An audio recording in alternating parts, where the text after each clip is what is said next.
There are some really extraordinary newsletters, and one of them that I have been reading for some time and strongly recommend you subscribe to is called Erin in the Morning, E-R-I-N. ErinInTheMorning.com is the website. Or you can just go to your Substack app or Substack.com and plug in Erin in the Morning, and it'll pop right up. On Twitter, it's Erin in the Morn, M-O-R-N. And this is by Erin Reed, and heavily focused on trans issues. And on the line with us is Erin Reed, a journalist, mom, host of Erin in the Morning. Erin, welcome to the program. Hi, thank you so much for having me on. Yeah, thanks for joining us. So you have been covering trans issues and transphobia and violence against trans people and this insane hatred of trans people that the Republican Party has been, spreading for just brilliantly. Today's piece that you sent out, Florida bill would make accusation of transphobia defamation with a $35,000 penalty. Tell us about this. Yeah, so this just came out this morning, and a particular lawmaker in Florida filed a bill that would basically say that if you accuse somebody of transphobia or sexism or homophobia or racism, they could sue you for defamation with a penalty of up to $35,000. Interestingly enough, usually the defense of defamation is truth is an absolute defense against defamation. So there is a separate paragraph that says that you cannot use their religious or scientific beliefs to prove truth of your accusation. And so basically, a pastor, for instance, could get up on the pulpit and spew a bunch of hateful rhetoric, and you could not call that pastor transphobic or homophobic without risking a $35,000 lawsuit. That's insane. I mean, that sounds like censorship more than anything else to me. It does, and in fact, the same lawmaker last year was famous for the blogger bill, which made national headlines. It was essentially a bill that would require all bloggers to register with the state if they criticize the government. Wow, wow. A couple of days ago, you published a piece only 5 days into the new year, and 125 anti-trans pieces of legislation have been introduced around the country. What is the state of the safety of trans people around the nation, and how bad is it getting in red states, and how clearly differentiated are red states from blue states right now on these issues? Of course. So in the 3 days since I've published that, we are now up to 151, and we continue to grow every day. Wow. In terms of safety, I am in touch with many parents, family, friends, et cetera, who are fleeing these states and seeking refuge in blue states. I know some people, for instance, that have fled a state like Alabama to a place like Massachusetts, and they are living out of their van because it is safer right now to be in a van in Massachusetts with your kid than it is to be in Alabama having your kid pulled off medication and potentially harassed in school, kicked out of bathrooms, and worse. We see bills in some of these states like Florida and Ohio that make it impossible to get your health care. It pulls people off of medication. It makes it in Florida, for instance, if you go to the bathroom that matches your gender identity, if it's not of your assigned sex at birth, you can be in jail for up to a year if somebody tells you to leave. And so the temperature is getting hotter and hotter. And then I want to close off by saying in Texas, even if you leave, even if you get out and you go to Seattle, to Washington State, the Texas Attorney General, Ken Paxton, has filed a lawsuit to pull all of those patients back, to pull all of the medical records from Seattle Children's Hospital back into Texas. So that he can go after these trans people? Presumably. We know that, for instance, a couple of years ago, he was the one who started child abuse investigations against the parents of trans kids in the state. And judging that he is now trying to grab medical records from out of state, from the people that left Texas, one presumes that he's going to use those records for some legal purpose. Yeah, this is a guy who proclaims his great morality, but can't keep it in his pants with regard to his cheating on his own wife. It's just bizarre. You published a piece titled Governor DeWine uses anti-abortion tactic to target trans adults with de facto ban. Tell us about that. Yes, of course. So this is a new tactic that I'm seeing that is an echo of a lot of the abortion bills that we saw during the Roe v. Wade era, pre-Dobbs. And so what we're seeing right now is in Ohio, we saw Governor DeWine veto an anti-trans bill that would allow trans youth to obtain gender-affirming care, which was great. It was a great thing that he did.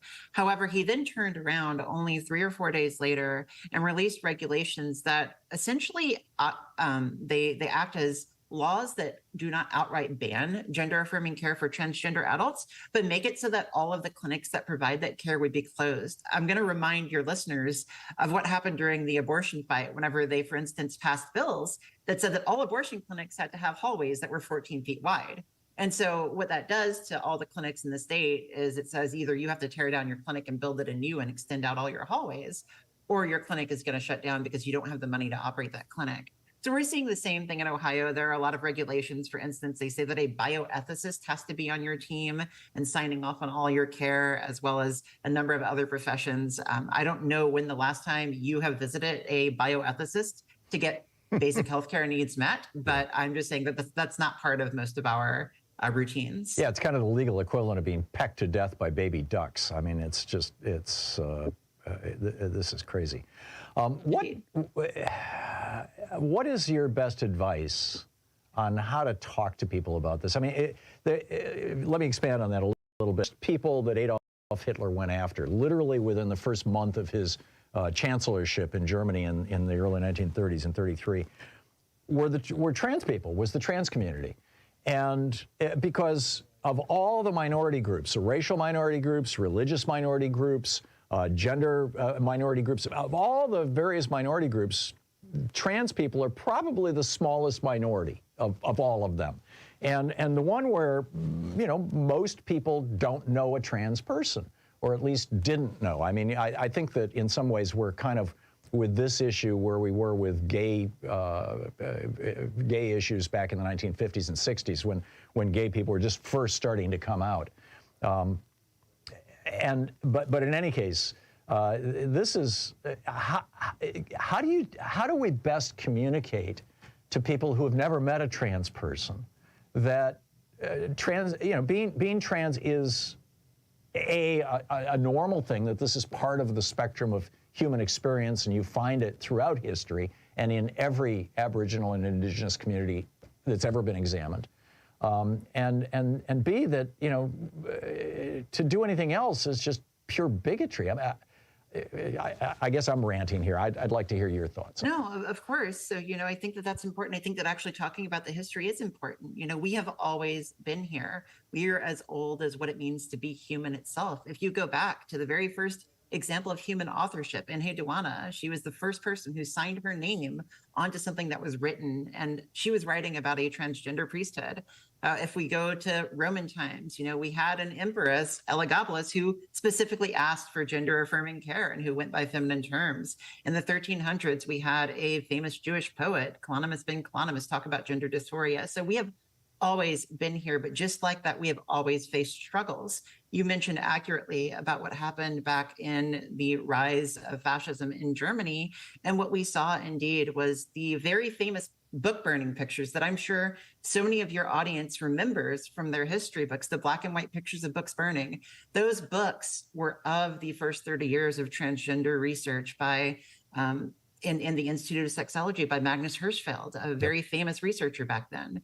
And so in order to talk about where we are today, I think it's important to recognize that, like, we're part of human history. We've always been here. We're always going to be here. And we all have to kind of share this space together. And these laws that target us aren't going to eliminate us. It's just going to hurt us. Yeah, amen.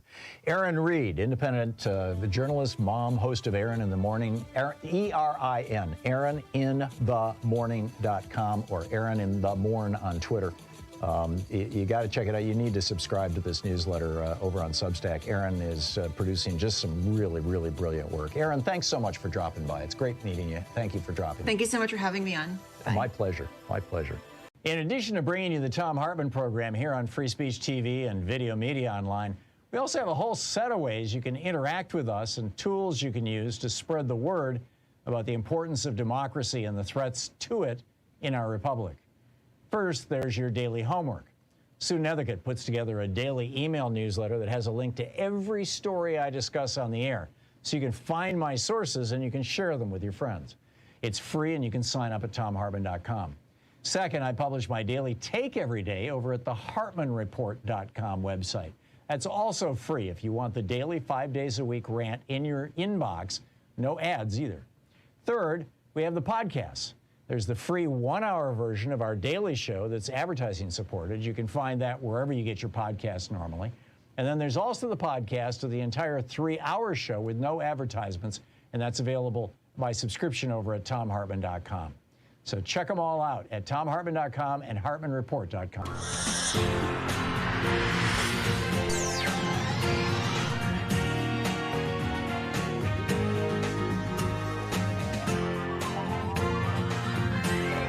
We say fight back!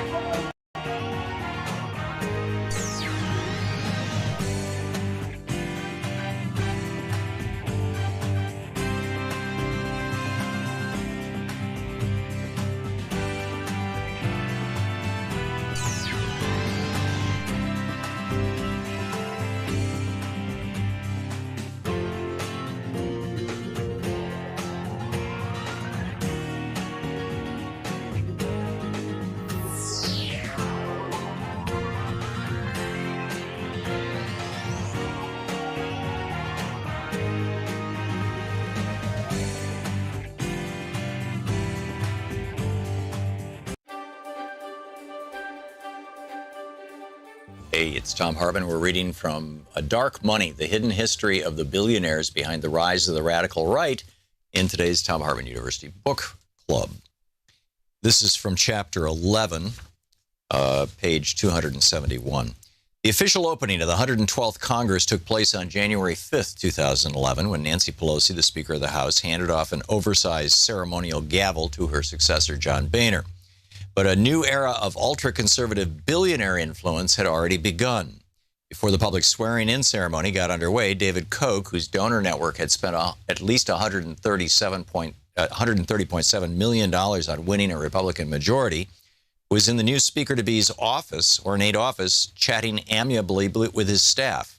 The People's House was under new management, and critics would suggest new ownership. While Koch was a very public presence on the Capitol, his political adjutant, Tim Phillips, the president of Americans for Prosperity, was deep in the inner sanctum of the congressional committee that mattered most to the bottom line of Koch Industries. Phillips's most important destination that day was the House Energy and Commerce Committee, which under the new Republican majority had now increased its power to block President Obama's environmental agenda in Congress. The committee could bury progress on climate change and harass the EPA for the foreseeable future. And then just jumping through a little anecdote about Lee Fong and David Koch, they continue. In Plutocrats, the rise of the new global super-rich and the fall of everyone else, journalist Krista Freeland describes how those with massive financial resources almost universally use them to secure politics and policies beneficial to their interests, often at the expense of the less well-off. In the United States, a number of studies have shown that in recent years, this tendency has distorted politics in very specific ways. In a study he conducted for the nonpartisan Sunlight Foundation, the political scientist Lee Drutman found that increasingly concentrated wealth in America resulted in more polarization and extremism, especially on the right. Very rich benefactors in the Republican Party were far more opposed to taxes and regulations than the rest of the country. He discovered the more Republicans depend upon 1% of the 1% donors, the more conservative they tend to be. The 112th Congress soon unfolded as a case study of what David Frum, an advisor to the former President George W. Bush, described as the growing and, in his view, destructive influence of the Republican Party's radical rich. The radicalization of the party's donor base, he observed, has propelled the party to advocate policies that were more extreme than anything since Barry Goldwater and his 1964 presidential campaign. It also led Republicans in Congress to try tactics they would never have dared use before, end quote. Hard data supported this. Harvard's Theta Scott poll found that the House took the biggest leap to the far right since political scientists began recording quantitative measurements of legislators' positions. There was no better example than the Koch's newly won influence over the House Energy and Commerce Committee. In the previous Congress, the panel had been chaired by Henry Waxman, the liberal Democrat from California, who had quarterbacked the House's successful passage of the cap and trade bill, only to see it die in the Senate. Now the new Republican leadership stocked the committee with oil industry advocates, many of whom owed huge campaign debts to the Kochs. Koch Industries PAC was the single largest oil and gas industry donor to members of the panel, outspending even ExxonMobil. It had donated to 22 of the committee's 31 Republican members and 5 of its Democratic members, too. In addition, 5 out of the 6 Republican freshmen on the committee had received outside support from Americans for Prosperity. Meanwhile, many of the new committee members had signed an unusual pledge swearing fealty to the Koch's agenda. They promised to vote against any kind of carbon tax unless it was offset by comparable spending cuts, an unlikely scenario. The no climate tax pledge was invented by Americans for Prosperity in 2008, when the Supreme Court cleared the way for the EPA to regulate greenhouse gases as it does other pollutants. The Koch's pledge was modeled on the enormously successful one that the anti-tax crusader Grover Norquist had used to intimidate Republican lawmakers from raising taxes. But in this instance, it served not a cause so much as a company. By the start of the legislative session in 2011, fully 156 members of Congress had signed the Koch brothers' no climate tax pledge. Many returning members of the House Energy and Commerce Committee had already taken the pledge, and of the 12 new Republicans on the panel, 9 were signatories, including 5 of the 6 freshmen. A prime example of the symbiotic relationship between the Kochs and the committee was Morgan Griffith, who had defeated Rick Boucher in the district that represented Saltville, Virginia, and was among the new wave of appointees to the Energy and Commerce Committee who were openly indebted to the Koch brothers for their seats. Americans for Prosperity operatives were guests of honor at a victory rally soon after the election, at which Griffith gushed, quote, "I'm just thankful that y'all helped me out in so many ways," end quote. The Koch's investment soon paid off. Once in office, Griffith became an outspoken skeptic of mainstream climate science, drawing national ridicule for lecturing scientific experts as they testified before Congress that they needed to consider the possibility that Mesopotamia and the Vikings owed their success to global warming, and the melting ice caps on Mars showed that humans were not its cause on Earth. Congressman Griffith became a lead player in the House Republicans' war on the EPA, demanding that the agency be reined in. Within a month after he took office, he and other House Republicans gutted the EPA budget by a punishing 27%. Dark Money, The Hidden History of the Billionaires Behind the Rise of the Radical Right by Jane Mayer.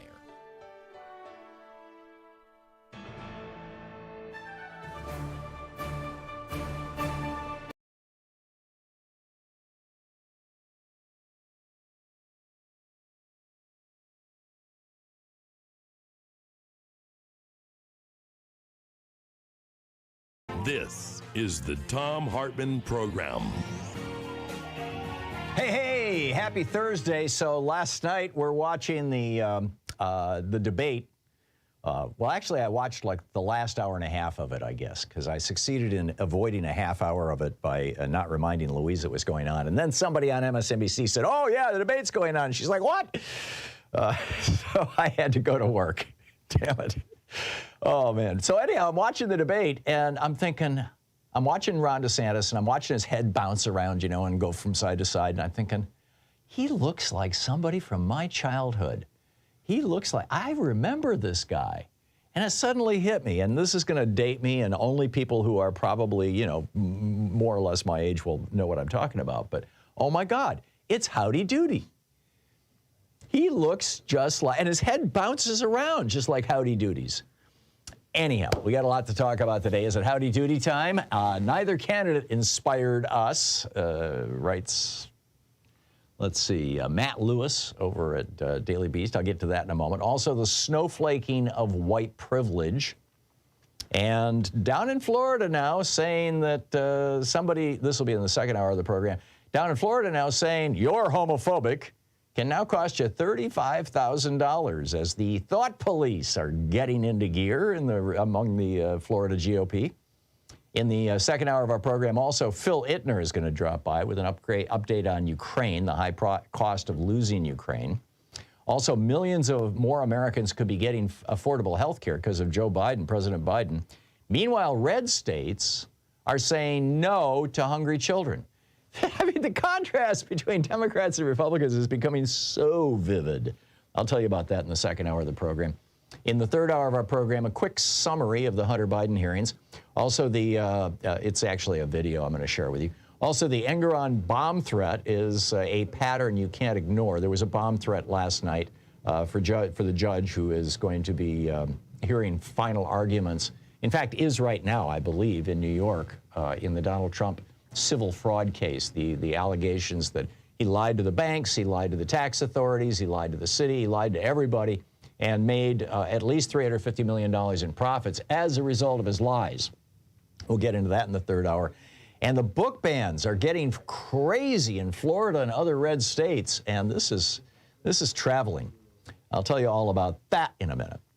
But this is what Matt Lewis had to say over on Daily Beast, the senior columnist, about last night's debate. You know, he was pointing out, you know, hey, we had hoped that this one-on-one debate was going to give us some insight into these people, into their character, into their personalities. I mean, we got rid of this, you know, pile of people, you know, several of them not even, you know, Ramaswamy. I mean, there was no way that he had even a 0.1% of 1% chance of ever becoming the Republican nominee.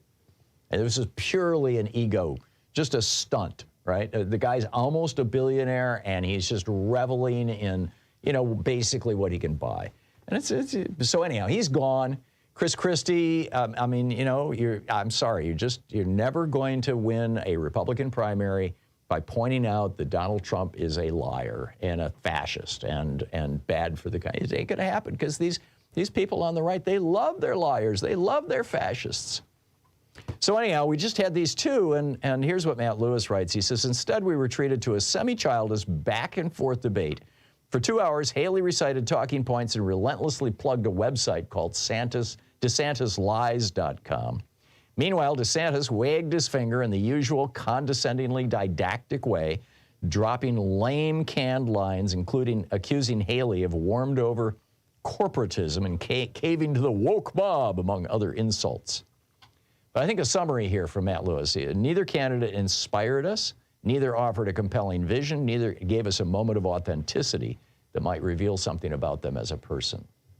There's a bunch of, you know, I have a bunch of thoughts on this. One of the things that, if I can find a transcript of last night's debate online this afternoon, when I write tomorrow morning's piece, or at least the first draft of it, I always edit it in the morning before we send it out. I want to go through that transcript and just take down all the lies that were in the debate last night. Some were lies, and some were just policy positions that are like bizarre and dangerous and just shouldn't be in America. So, you know, there's that. By the way, so, you know, for those of you who don't know who Howdy Doody was, it just occurred to me. Howdy Doody was a puppet. He was Buffalo Bob. Buffalo Bob had, you know, his hand up Howdy Doody's back and moved Howdy Doody's mouth. You know how puppets work, or those kinds of puppets. Ventriloquist puppet is what he was, or ventriloquist dummy, I think is what they're called. And he just bears a striking resemblance to DeSantis, which shouldn't disqualify DeSantis. I mean, you know, you don't want to pick on people based on their appearance, but it just so mechanical. DeSantis was just so mechanical last night. So what does this, you know, what does this mean for the Republicans? The fact that these guys are coming down to the wire, that we have now 2 versus Trump. Now, Trump is still 50 points ahead, more or less. I'm seeing a couple of different possible scenarios here for later this year. The first one is that Trump wins the primary and goes up against Joe Biden. In that case, most of the polls suggest that Trump will lose. Now, keep in mind, the polls don't tell us what will happen when the right-wing billionaires who support Trump, or even just don't care whether it's Trump or not, they just want a Republican in the White House, excuse me, because they want more tax breaks. They don't, and they want to kill more social programs because they don't want their income taxes. They don't want to pay income taxes to support, you know, those lazy people. So, you know, it's a wild card. It's a danger. It's kind of scary. But odds are Biden beats Trump. If DeSantis is the nominee, I think it's going to be a little more difficult, just because DeSantis doesn't quite have the baggage that Trump does. But DeSantis also has, kind of made a career of appealing to the Trump base. He's basically, DeSantis' sales pitch is basically, I'm Donald Trump, but I'm not crazy. I'm Donald Trump, but I'm not 77 years old and obese. I'm Donald Trump, but, I can hide my racism. I think that it will be hard for DeSantis to win against Biden, too. Nikki Haley, if Nikki Haley is the nominee, and there's a chance of that, actually. Louise made this point to me several times last night. She was quite emphatic about it, that, this is, watching, as we were watching the debate, she was like, for the average low information, quote, moderate voter, and low information and moderate kind of are the same thing, right? People who don't really, when they talk about big government, people don't realize that what they're talking about is we want to kill off the social programs so billionaires don't have to pay income taxes. When they talk about, we need good energy policy for America, what they're really talking about is we need to make more money for the fossil fuel industry because they donate piles of money to my campaign. When they say, well, Nikki Haley, twice last night that I caught, said we need more Medicare Advantage, right? Because the big insurance companies are pouring money into their campaigns. So anyhow, the average low information voter has no idea what that rhetoric actually means. It's all code for, these kinds of things. So I think Nikki Haley actually has a chance of beating Biden, and that is troubling and concerning on the one hand. On the other hand, will Republicans actually vote for a black woman? Actually, she's not black. For a brown-skinned woman, for an Indian woman? I'm skeptical. I mean, given how front and center racism is in the GOP, which I want to talk about in just a moment, I'm just very skeptical that this will work. But, I think that Louise's point that she can appeal to moderates is an important one. And that, frankly, Biden's age, or it's not even his age, because Trump is about the same age, but his apparent infirmity, the care with which he walks and talks, is going to work against him. This is the Thom Hartmann Program. Which means for me and I think all the rest of us who want to see a Democrat in the White House, that we have to redouble our efforts to point out the successes of the Biden administration.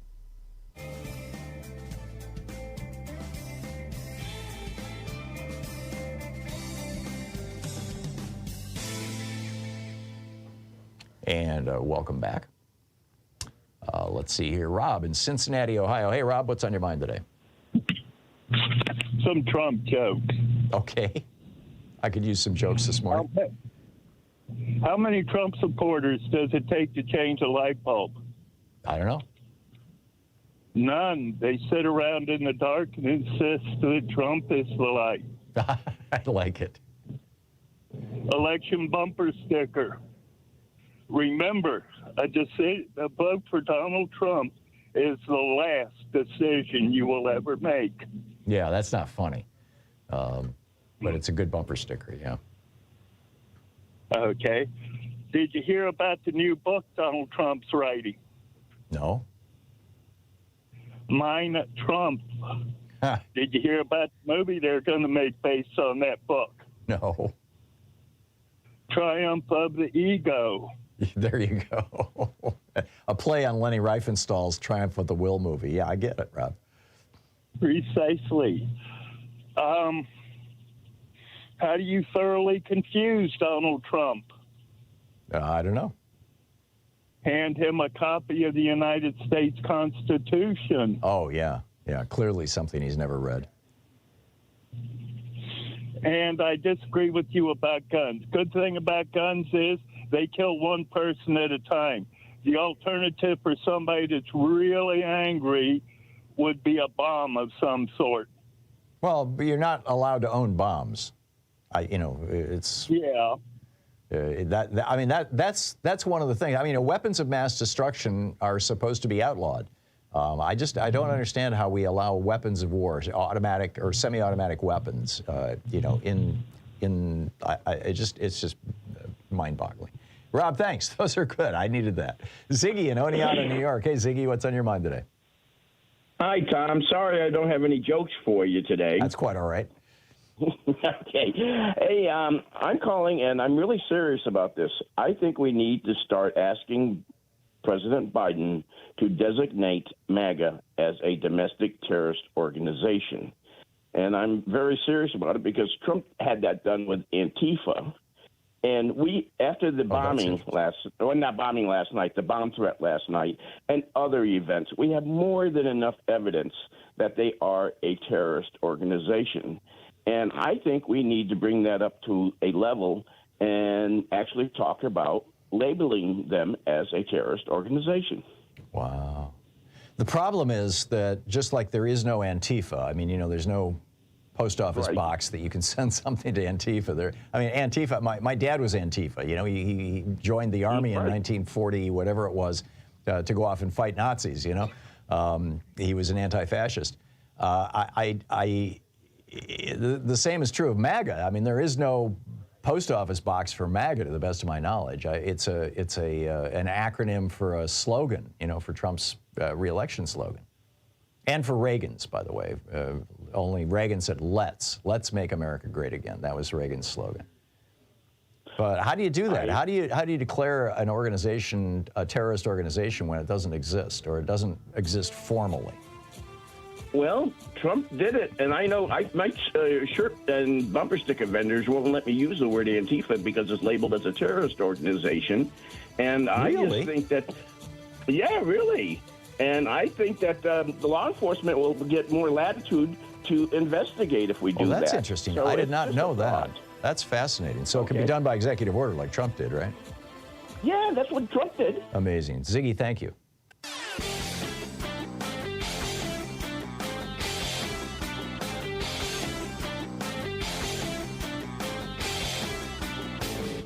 Change starts with you. You can be calling your Democratic or Republican representatives to let them know what you think by calling 202-224-3121. It's the Capitol switchboard. It'll get you right through to them.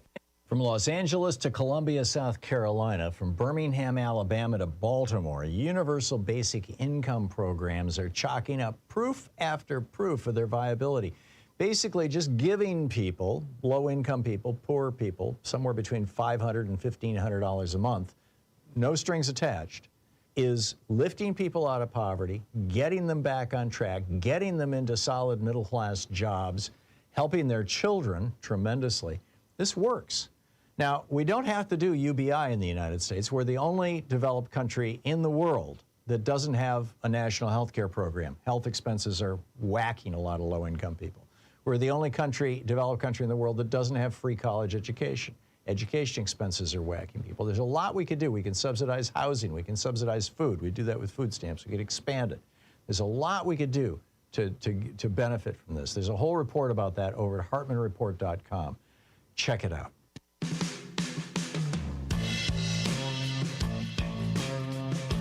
Welcome back. So my op-ed today over at hartmannreport.com is basically all about racism and the snowflaking of white privilege. Actually, it's more about white privilege. Yesterday, I went off on a rant.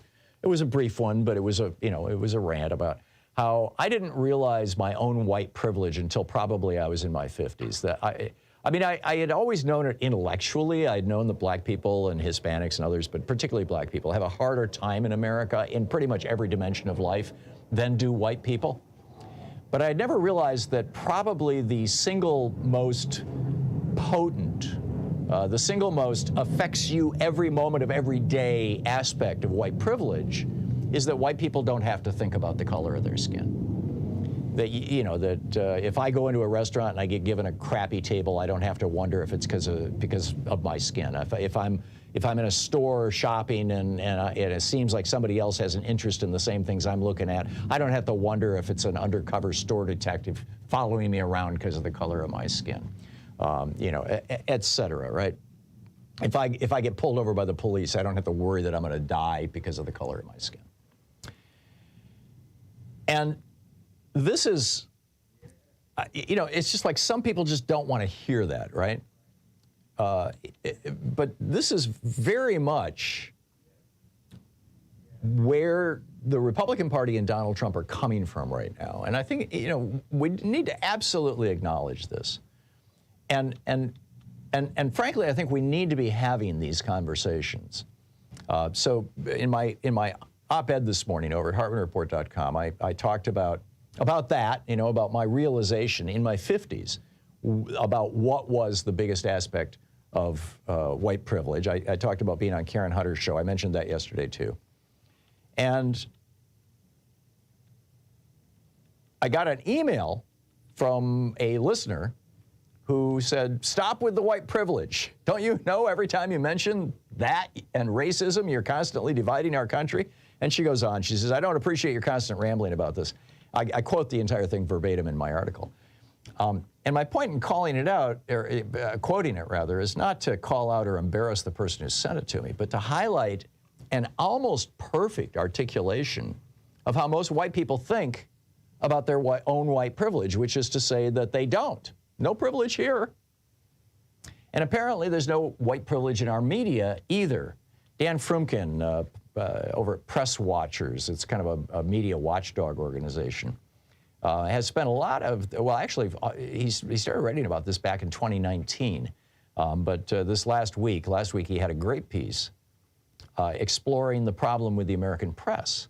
How Donald Trump can come out and say something just insanely racist, like calling Letitia James peekaboo, play on the old variation on the N-word that starts with jig, and, that was arguably as common a slur as the N-word back when Donald Trump was a child. It's kind of an anachronism now, but it's a highly offensive term.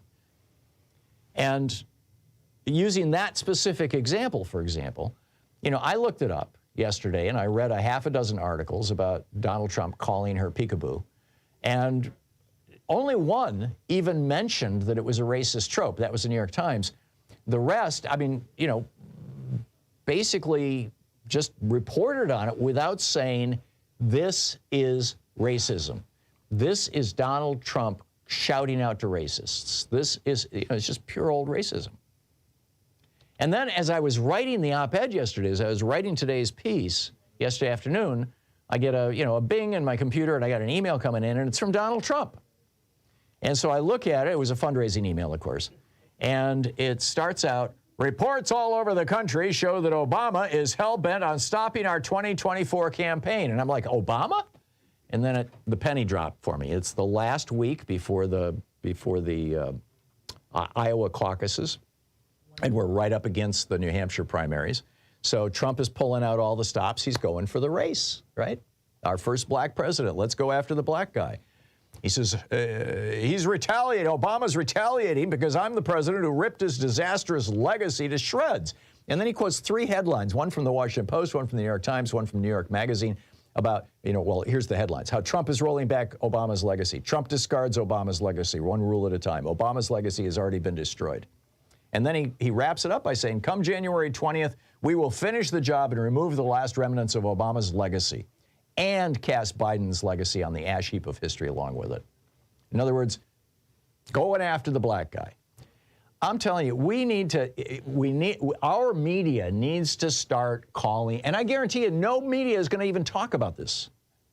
I've heard about it nowhere. I just got it in my inbox, but it went to millions of Americans. This clear, blatant racism. But, in the elite American media, nobody wants to talk about it. White people, let me talk to you white people out there. We must understand our own sordid history. We must acknowledge our privilege, and we must do everything we can to make America a country that works for all of its citizens. And the media needs to stop worrying that Republicans are going to squeal and yell when they get called racists. You're listening to the Thom Hartmann Program. Call 202-808-9925. 27 minutes past the hour. I'll be right back with you.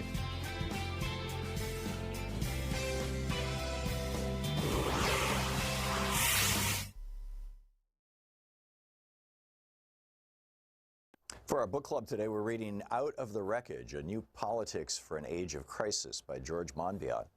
This is from Chapter 3, Don't Look Back. The political history of the second half of the 20th century could be summarized as the conflict between its two great narratives, neoliberalism and social democracy. Social democracy in this era, whose story I briefly summarized in Chapter 1, acquired much of its power and coherence from the thinking of one remarkable man.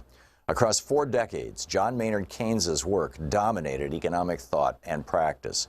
During the period the French called the Trente Glorieuses, 1945 to 1975, his prescriptions are widely credited with reviving economies and distributing their benefits.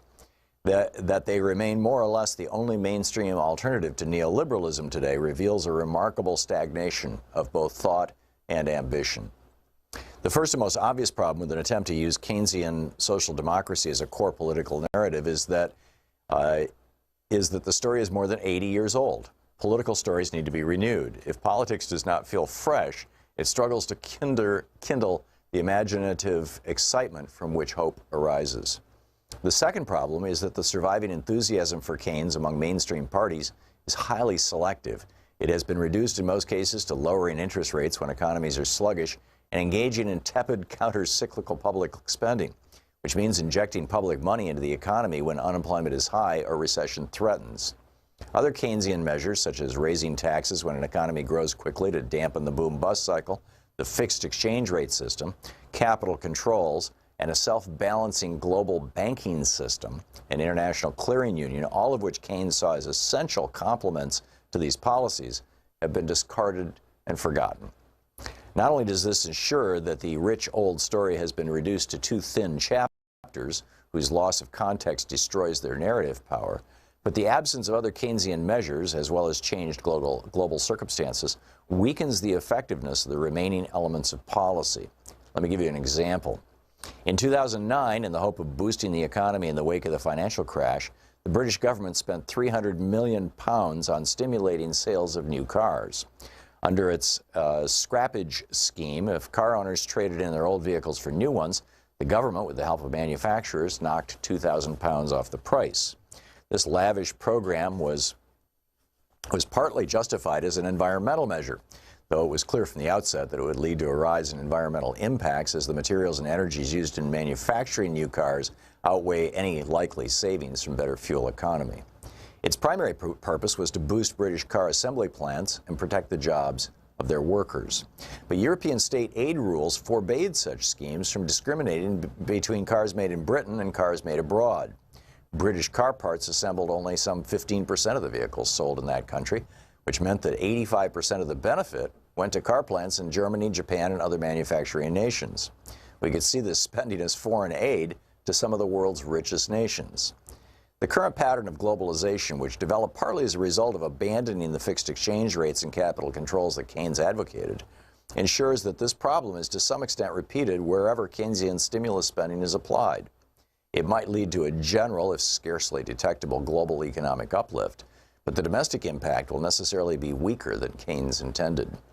This issue is compounded by the phenomena of job-free growth, caused in part by the automation now spreading into almost every economic sector. Today, governments pull the starter cord, spending public money and cutting interest rates, that ignited the economy and employment in the past, only to discover that it snaps before the motor fires. 2 feeble measures, removed from the rich framework of thought and narrative in which they were once embedded, have little chance of sustaining a political revival. Another issue is that the troubles that beset the Keynesian model in the 1970s have not disappeared. While the oil embargo of '73 was the immediate trigger for the lethal combination of high inflation and high unemployment, called stagflation back then, that Keynesian policies were almost powerless to counteract. Problems with the system had been mounting for years. Falling productivity and rising costs push inflation, wages and prices pursuing each other upwards, were already beginning to erode support for Keynesian economics. Most importantly, perhaps, the program had buckled in response to the political demands of capital. Strong financial regulations and controls on the movement of money began to weaken in the 1950s as governments started to liberalize financial markets. Richard Nixon's decision in '71 to suspend the convertibility of dollars into gold destroyed the system of fixed exchange rates on which much of the success of Keynes's policies depended. The capital controls introduced to prevent financiers and speculators from sucking money out of balanced Keynesian economies collapsed. Today, it's hard to find a mainstream politician in Anglophone nations, including those who call themselves Keynesians, prepared to call for their reintroduction. We cannot hope that the strategies deployed by global finance that helped to destroy the efficacy of Keynes's measures in the 70s will be unlearned. If the soft Keynesianism proposed by opponents of neoliberalism is to amount to anything but tinkering, it has to confront a wider set of challenges than most of its advocates have yet been prepared to acknowledge. But perhaps the biggest problem residual Keynesianism confronts in the 21st century is that when it does work, it collides headfirst with the environmental crisis. The book, Out of the Wreckage by George Monbiot.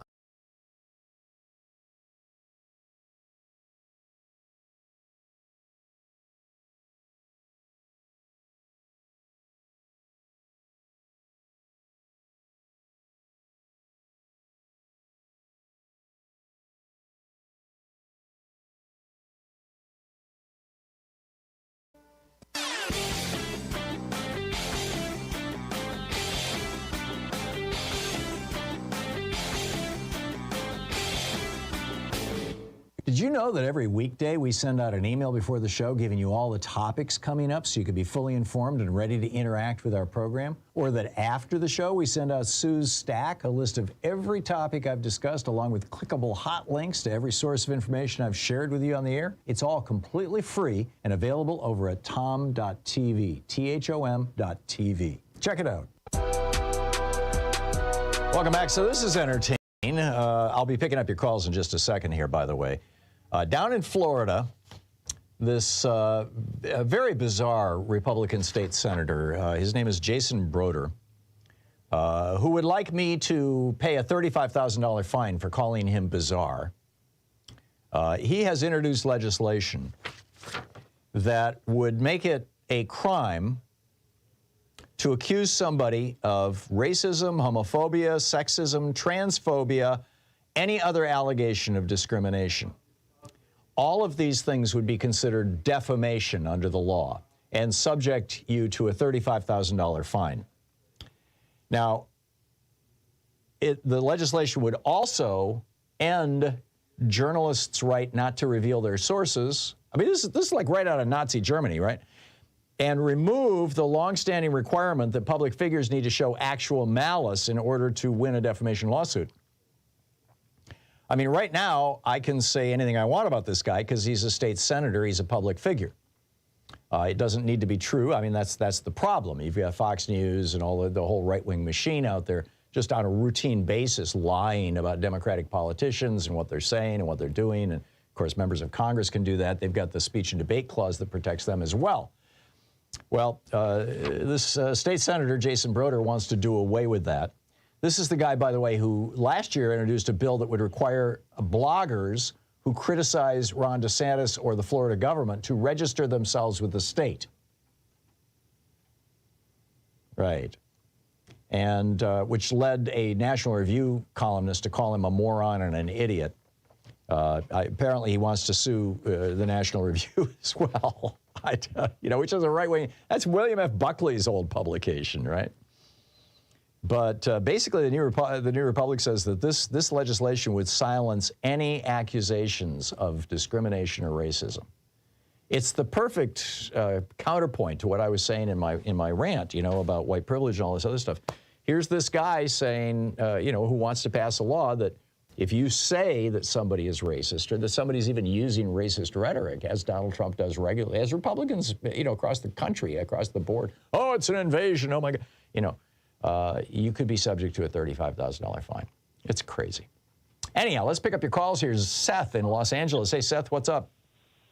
Hey, Tom, longtime listener, first-time caller. Well, thank you, Seth. Because I've never really had anything I thought I could add to the conversation. But I have to say, I really disagree with your supposition that racist MAGA voters would think twice about voting for Nikki Haley, because I think they love it when they have a BIPOC candidate who spouts their racist rhetoric, because it gives them cover. Like cases in point, Tim Scott, Chip Roy nominated Byron Donalds to be Speaker of the House. Herschel Walker's campaign was far more successful than it ought to have been. They love it. Yeah, well, maybe. I mean, Tim Scott is black in South Carolina, but there are an awful lot of African Americans in South Carolina who presumably voted for him because he's black. I don't, you know, I don't know. I mean, I'd have to go back and look at the breakdown. Fair enough. But and you know, like you said, Herschel lost. But yeah, I think you're probably right, Seth. From the racists than he should have. Yeah, you're probably right. If Nikki Haley is willing to pander to racists, now the thing that's going to blow up in her face is that she took the Confederate flag off the South Carolina flag. She'll figure out a way to say that, like, the woke mob forced her to, or, you know, they were threatening well, it was her after with her life. It was after the shooting in the Mother Emanuel Church, is what she said last night. Yeah, I didn't watch last night. Yeah, so basically what she said was that she had to respond to the moment, you know, that it was, but it's an interesting... They'll forgive them anything, especially if it gives them cover. Look, here's a nice BIPOC lady saying we're not racist. No, I get that, and I get that, you know, with lower-ranking officials. But a president of the United States, I think a number of them would have to swallow really hard. But we'll see. I mean, you know, and don't forget Kamala's on the other ticket, and they see her as way blacker than they see Nikki Haley. That's true, and they call her out regularly on, you know, using coded language. I believe it was DeSantis, I could be wrong, called her a monster the other day. It's just... Yeah, we can't be sure, and we both agree that Nikki Haley has the best chance out of all of them of beating Biden. We can't be sure, but that's my instinct around the issue. It's an interesting and important point, Seth. Thank you for calling and making it. I just don't know. I mean, you know, it's time will tell. The fact of the matter is that there are very few elected black Republicans, so, you know, that should tell you something. Tom in Akron, Ohio. Hey, Tom, what's on your mind today? Hey, Tom. I just got very little notice in the press yesterday, but Joe Biden is flat out the best president in my lifetime. Two things that went through yesterday. One, get rid of student loans. Two, the agriculture department put through something, 21 million meals this summer for children. Yeah. Tom Vilsack said yesterday, there's no excuse in this country to have hungry kids. Yep. And yet we have what's called food insecurity, which means hunger. We have a food insecurity rate of over 12% in the United States. It's higher in most of the red states. But both of these programs, not only will it help people's quality of life, but they're going to be tremendous booms to the economy. Yep. You're going to have all these people, instead of being saddled with all this student debt forever, will be able to invest in a business or get a new roof on their house, or get a job, or do something. And then kids who are hungry don't learn. And if kids don't learn, we get crime, we get poverty, we get bad quality of life. Both of these, under the auspices of the Biden administration, goes to show what a really good guy we got in him. Yeah, I agree. Biden has done a really good job. And I think more important than anything else, and Democrats never talk about this, which surprises me, frankly, is that the previous two Republican presidents that we had, Obama and Clinton, had largely embraced Ronald Reagan's neoliberal policies. You know, the offshore the jobs and cut taxes, and it's just a whole. You know, actually, I wrote a whole book about it, The Hidden History of Neoliberalism, and there's several chapters in there about, you know, when Democrats became neoliberals. Joe Biden has, and you know, take money from big corporations and all that kind of stuff. Joe Biden has largely reversed that, not entirely, but largely. I mean, he has gone back to Lyndon Johnson and Franklin Roosevelt types of legislation and policies, and that's a huge big deal. I mean, if he was 20 years younger, he would be getting all kinds of credit for this stuff. I just. And I think the media having, you know, this obsession with his age is just making it even more difficult. So let's be honest about that, Tom. Joe Biden, 80, he has the potential. He might get sick. He might become incapacitated. He might even die on a second term of office. But he'll do it working with all of his skill and talent to help America and the country he loves. Yeah. I'm good with him. I am too. Tom, thank you, and thank you for calling and you know, the shout out for Joe Biden. We need more of those. Thank you, Tom. Marcus in Santa Fe, New Mexico. Hey, Marcus, what's on your mind today? Yes, I agree with the previous caller, and not all white supremacists are white, and there are a lot of MAGA voters who would rather vote for Nikki Haley than a race traitor like Joe Biden. Interesting. And by race traitor, I mean... Interesting. Yeah, well, I mean, look at Enrique Tarrio. He's the head of the Proud Boys, and he's Hispanic. Yeah, and race traitor would include you, too. That's someone who uses their knowledge, skill, and their platform not to the benefit of only straight Christian white people, but to the benefit of all people. And I guess you can wear that with a badge of honor if you want. But your rant about white privilege and your email from the Trump campaign mentioning Obama 7 years after he's been out of office reminds me of, I rented a car a couple weeks ago. The radio was set to a conservative talk station, so I listened to it for entertainment purposes only for the week.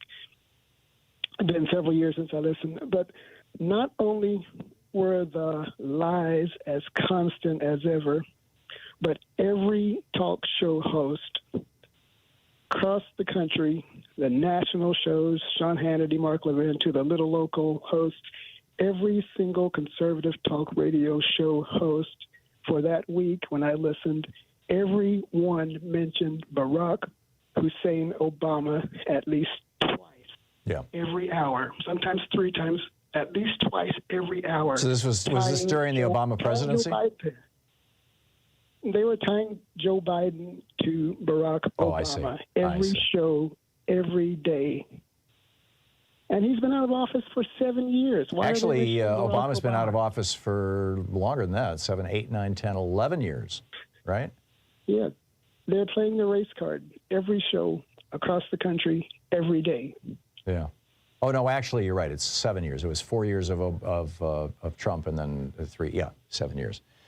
Yeah, interesting, Marcus. So essentially what you're saying is that the message that you were hearing every hour, every day, multiple times on all these right-wing shows was, hey, have you noticed that Joe Biden used to work for a black guy? Yes, one show even referred to him as Joe Biden's former boss.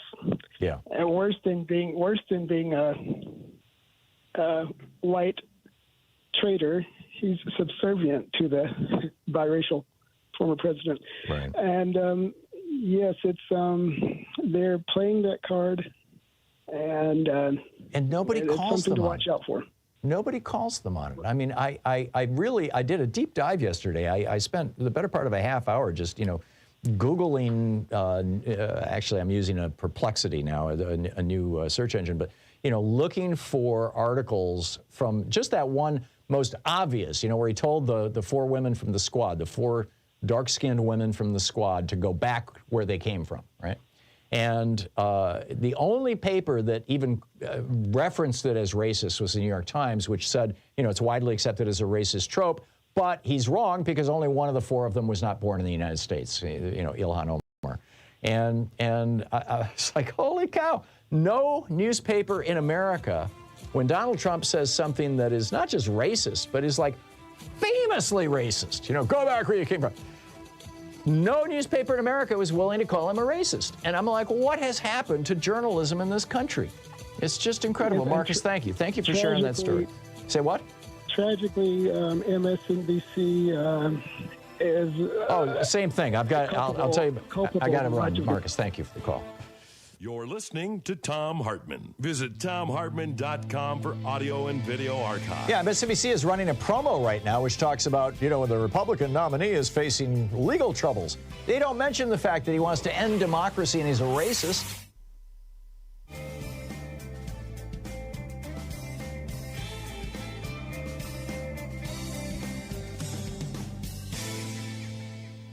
And welcome back. George in Palm Desert, California. Hey, George, what's on your mind today? Hey, just got a short one for you, Tom. A new bumper sticker. Okay. Ignore abortions like you ignore mass shootings. Oh, wow. Yeah, that's kind of the Republican slogan. Well, it's not the Republican slogan. They do ignore the mass shootings, though. Or we get thoughts and prayers. But, yeah, that's a good one. I like that, George. All right. Thank you very much. Tom. Yeah, thanks for the call. M.I. in Houston, Texas. Hey, M.I., what's on your mind today? M.O.I., the Minister of Information. Oh, M.O.I. Okay, let me fix that. All right. Hey, man, look. I don't know why this clown haven't been arrested for espionage, and I'm talking about Donald Trump. All the signs are there. I agree. The documents. He's been in a relationship with Russia since the 80s. Yep. Let me lay this out for you, Tom. And I know you're thinking, but I rarely hear anybody talk about that. In fact, I think I've heard only one or two people talking about it socially. But look, this guy been linked up with Russia since the 80s. Then he has a Russian wife, and he has another Russian wife. And I think he had some contact with Putin when Putin was KGB. Ain't nobody new to this, man, and I'm with you.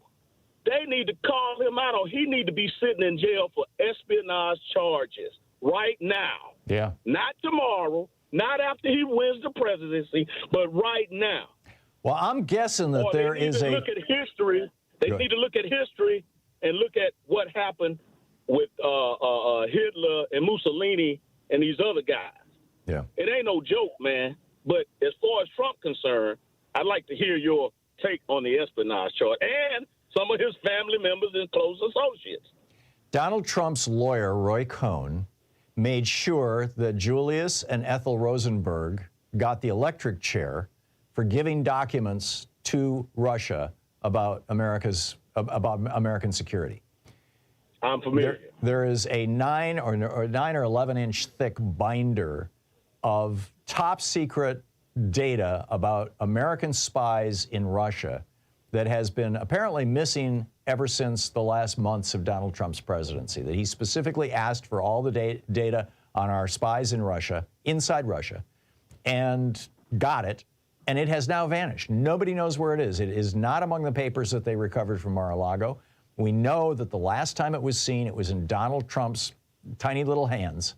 And I'm just like, how come this isn't a daily news story? I'm with you, MOI. I mean, this is the guy. The guy he's a Russian asset. He was, he had a server in Trump Tower that was connected to a Russian bank, and that was literally the only thing it was connected to, Alpha Bank, and Bill Barr covered that up. It's like it was never seriously investigated, and then John Durham comes in and shuts down the investigation and tries to prosecute the investigators who were looking into the Alpha Bank connection. It's like, not only is Donald Trump a foreign agent, but he had a bunch of enablers who were helping facilitate it. Yeah, I'd like to say this while you're closing, but for all those listening, this on the surface stuff ain't about black and white. It's about green. Who gets it, how they get it, and how much. All Absolutely. right, Tom. Yeah, that's always the essence of racism. It's money and power. Yeah. Thank you very much for that. We'll be right back.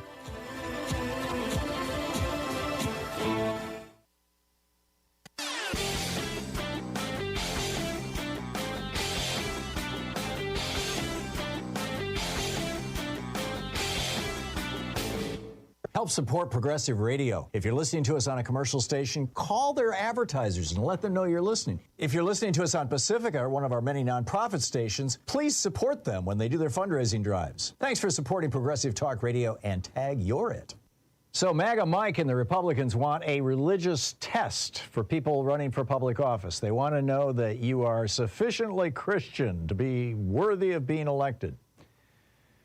Right. MAGA Mike is one of these 7 mountain evangelicals. There are 7 domains where these dominionists believe that we need to have religion completely take them over. Education, religion, family, business, government and military, arts and entertainment, and the media. Seriously. This is not what Jesus was preaching when he said, give unto Caesar what is Caesar and unto God what is God's. This is the opposite, in fact, of what Jesus was teaching. It's the opposite of Matthew 25, where Jesus said the only way to get to heaven is by feeding the hungry, healing the sick, helping the poor. This is counter-Christian, anti-Christian, in fact. In fact, I think you could say it is the Antichrist's work. There's a piece about it over at HartmannReport.com. Check it out.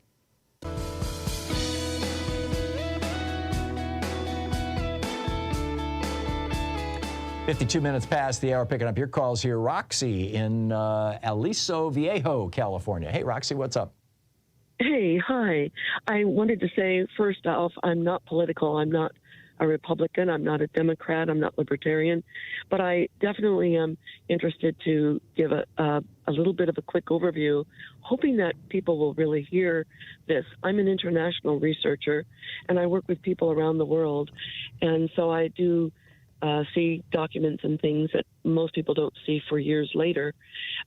Basically, we're men, a capital M, men and women, and we must, realize that as men, we need to all be really listening to each other with open hearts and minds, and we must not be emotional, but we also must speak the truth and not opinions. We must speak like from a document and quote it, and that's how we do as researchers. We don't put our opinions in things.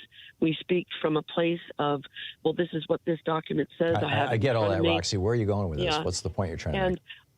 I'm trying to make sure that everyone here who's listening recognizes that if we don't do this, we're dividing What's the country. This you're talking about? With opinions, we're dividing, and this means that that just like the Communist Manifesto book says, everything to divide the country, to divide people, will never take us to a place where we can unite. If we start operating as men and not just, political, a political party, then we'll start doing better. But I wanted to share about the MAGA terrorists. Something as an international researcher that we've seen is that Pelosi, with 200 federal FBI federal agents who were acting as Trump supporters, actually instigated and were the ones who were violent. Trump supporters are not. Now, I'm not a Trumpist. So it was Pelosi violent. who attacked the Capitol building on January 6th. Is that what you're trying to tell me? You're not willing. No, you're not listening. The FBI agents. If you watch the new, you'll see the new videos soon. I'm sorry, More Roxy, videos you're are coming nuts. out. I'm sorry, I'm not having it. I'm going to hang up on you. That's crazy. I just, that's crazy. Bob in Chaska, Minnesota. Hey, Bob, what's on your mind today? Hi, Tom. Finally got to talk to you. I've been listening to you for a long time. Anyway, what perked me up today was when you were talking about contacting the media and getting them to start holding the account to these racist comments by some of these political people. I want to backtrack on that a little bit.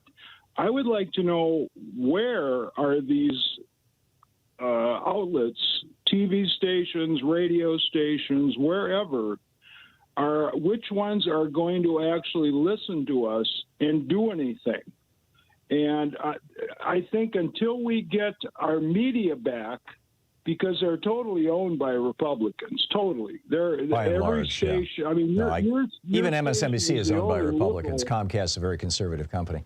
No, I get it. I mean, yesterday. Bob, I'm right up against the clock here. We've got about 25 seconds. First of all, I want to say I apologize to Roxy. I shouldn't have told her that she was nuts. I should have said her theory was nuts.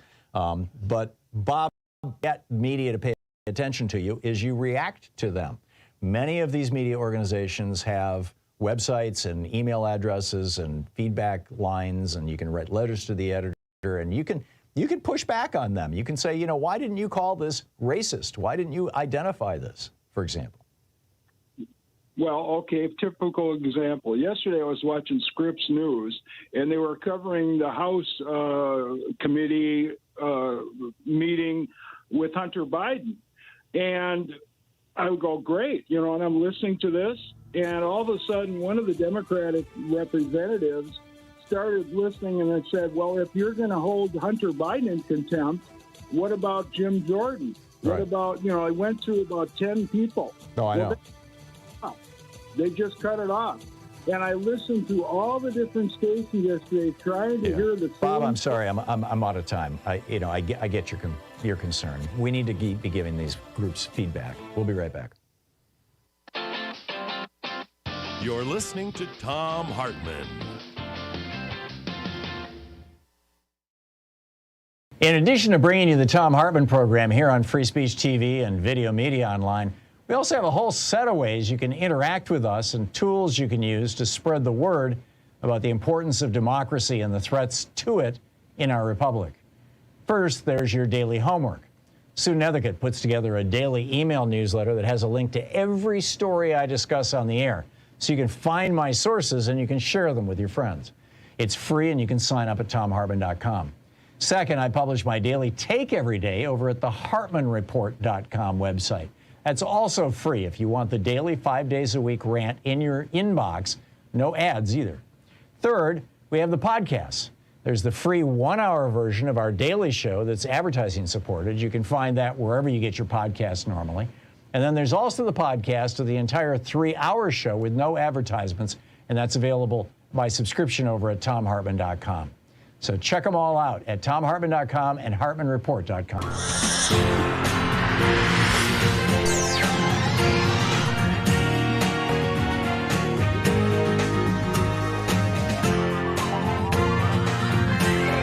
We say fight back!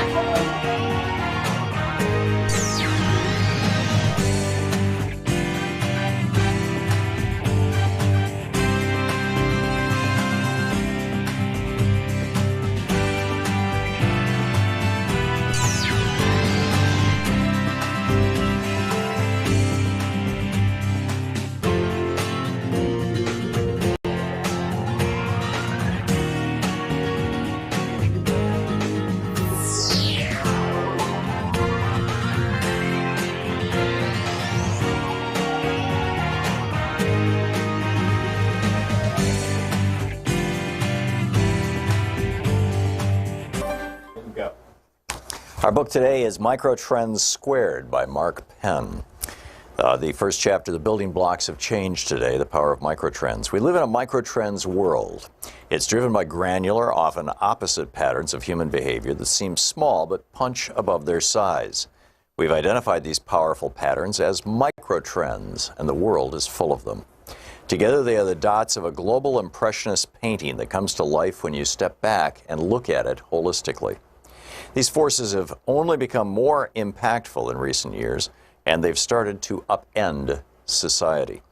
10 years ago, when I first identified these patterns in change and microtrends, I saw a world of boundless opportunities. I was over-the-top optimistic about how microtrends would produce a new world of personalized products on our shelf, and how in Washington they would produce an even greater selection of fresh, first-rate political choices. Of course, that's not exactly what happened.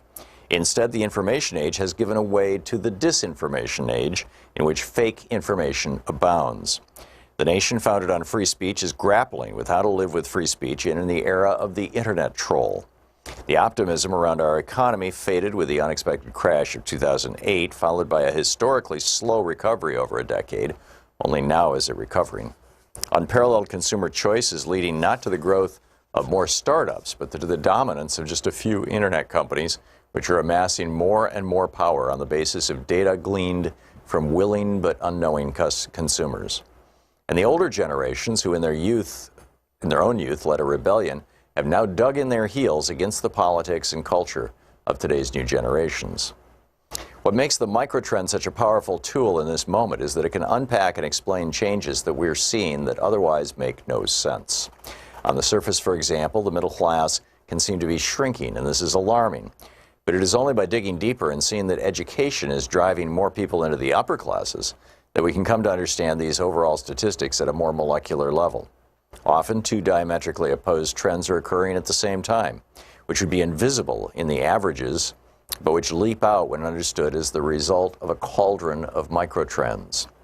Today in politics, for example, there is no overall ideological shift.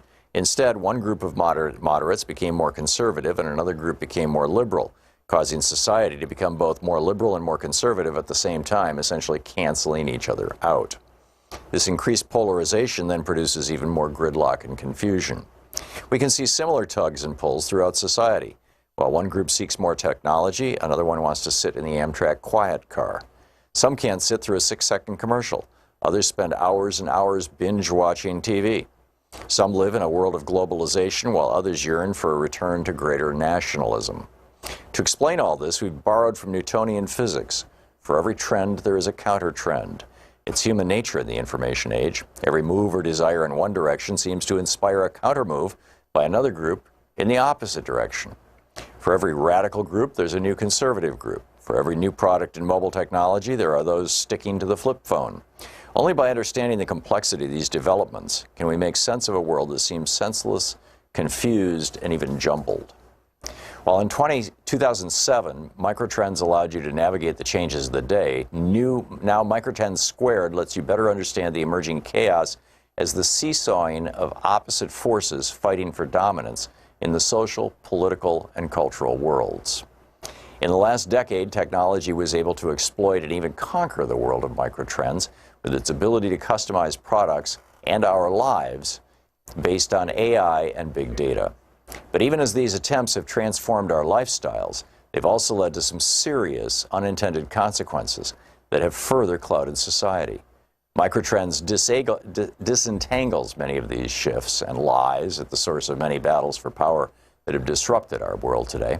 As you'll see throughout this book, those ongoing battles will result in some very unlikely winners, losers, and shifts in the overall power match of society.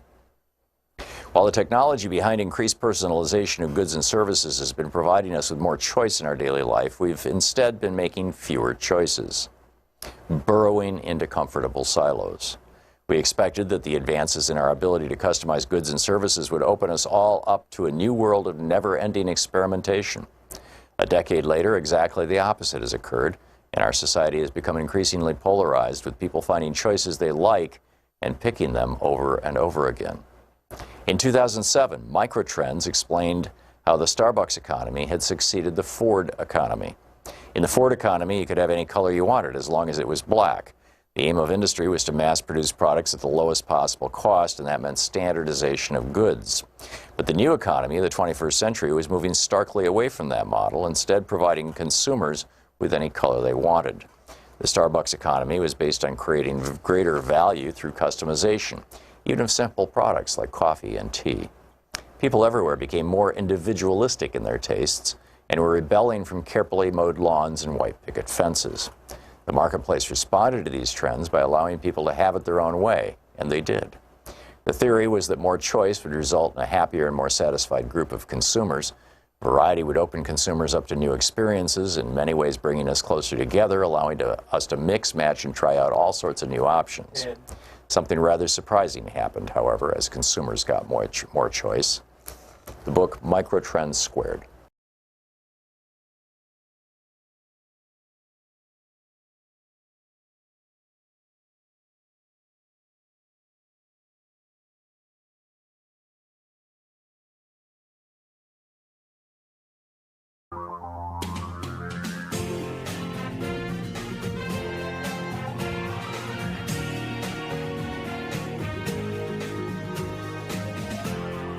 This is the Thom Hartmann Program. Welcome back to the second hour of our program. On the line with us, our old buddy Phil Ittner, the veteran war correspondent based out of Kiev, Ukraine. He's got a video blog that he updates regularly over on YouTube. Just plug in his name, Philip Ittner, Philipittner. His Twitter handle is Ittner Philip. It's those names backwards. And Phil, welcome back to the program. I believe that, well, I'm not sure where this came from, the high price of losing Ukraine, whether it was something you were talking about or something that, we just wanted to talk with you about. But can you speak to that issue? What happens if Ukraine goes down in flames and Russia takes it? Well, it's timely that you ask that, because that's what a lot of Europeans are talking about right now. I think just recently the Polish foreign minister in a interview with CNN, I believe it was, who said that the cost if Ukraine is to fall to Moscow, the cost for all the NATO member states will be astronomical. That because there will need to be a complete shift in defense spending, and then also fortifying this line that will have to be built along the NATO states. Some of them, of course, former Warsaw Pact states with a newly aggressive Russia on their border will be far more expensive than what the expenditure is currently in the war in Ukraine. And so a lot of Europeans are starting to notice this and saying that that really beating the Russians on Ukrainian soil with a Ukraine that is fully capable and willing to provide that defense in the long term will be far more cost efficient than letting Ukraine fall and then having to reorder all of our budgets. Yeah, the wolf is literally at their door.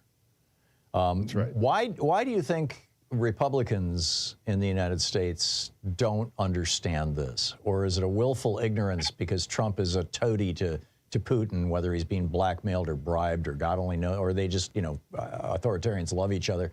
But here we've got now half a dozen senators. We've got a couple of dozen Republican members of the House who are so outspoken and so aggressive. I mean, they've been blocking aid to Ukraine now for months. Yeah. I don't know exactly what's going through their minds. Of course, I'm not a mind reader.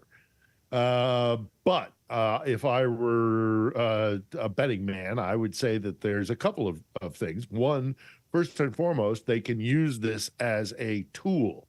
The deaths of thousands of Ukrainians every day, on a regular basis.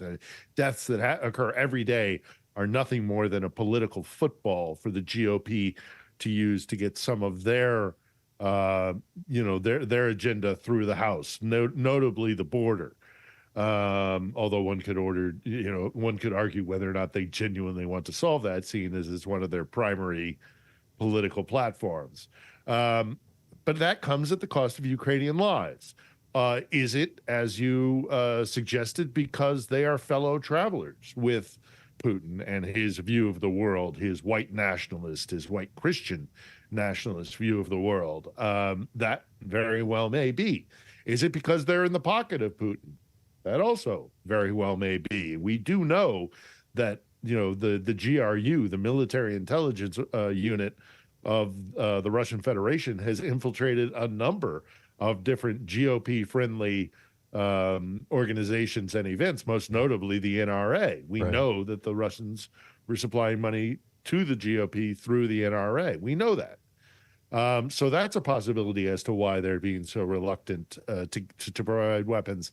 And also, at the end of the day, there is the fear that this could escalate into a real third world war.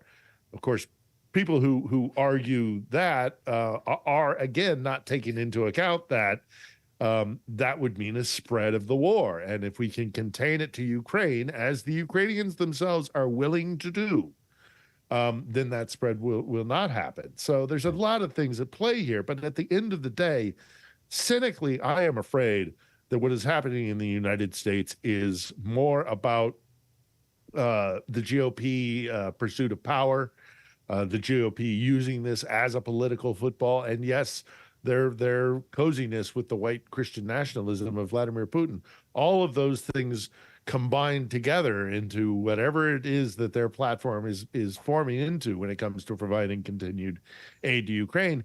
And as I say, every day they dither, every day they play domestic politics, Ukrainians are dying. Yeah, amen. Reuters did an in-depth analysis of how Russian officials and collaborators are vanishing Ukraine's children. I find this particularly ironic given the QAnon Republican freakout about, it's the children, the pizza parlor and all that crazy stuff. But tell us, what is happening with Ukraine's children? Well, it's there's just no way of playing around with this. It's ethnic cleansing.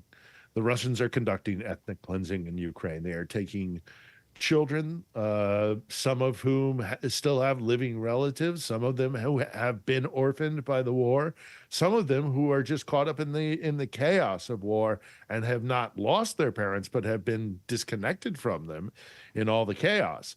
Regardless, the Russians are taking these children, from all ages, and they're taking them to the Russian Federation, sometimes very far away from Ukraine, and they are indoctrinating them. I mean, we get those few children who do find their way back to Ukraine. We have heard horrifying stories from them. For example, I'm connected. Well, I'm connected with a guy who does this, and he gets young Ukrainians who've been abducted, and he gets them back. And the stories they tell are being forced to sing the Russian national anthem, that they get punished, beaten if they speak in Ukrainian, even amongst themselves. They are continuously indoctrinated with this, and just pounded into their heads the idea that Ukraine it doesn't care about them, that that Ukraine is a Nazi state, this rhetoric we've heard repeatedly. And this is children of Ukraine, some of them old enough to know exactly what's happening. And they're getting abused and disabused of the idea that being Ukrainian is a thing, that you're not a Ukrainian, you're just another kind of Russian. And it's done with really brutal indoctrination techniques, and these are children. And again, they've been taken from their families. They're in a new town, a new city, far miles and miles, time zones away from Ukraine, and they are forced to basically, in essence, to disavow Ukraine and Ukrainian identity, and instead are forced to adopt Russian identity. It is ethnic cleansing. Yeah, I get it. In modern day 21st century Europe. Yeah.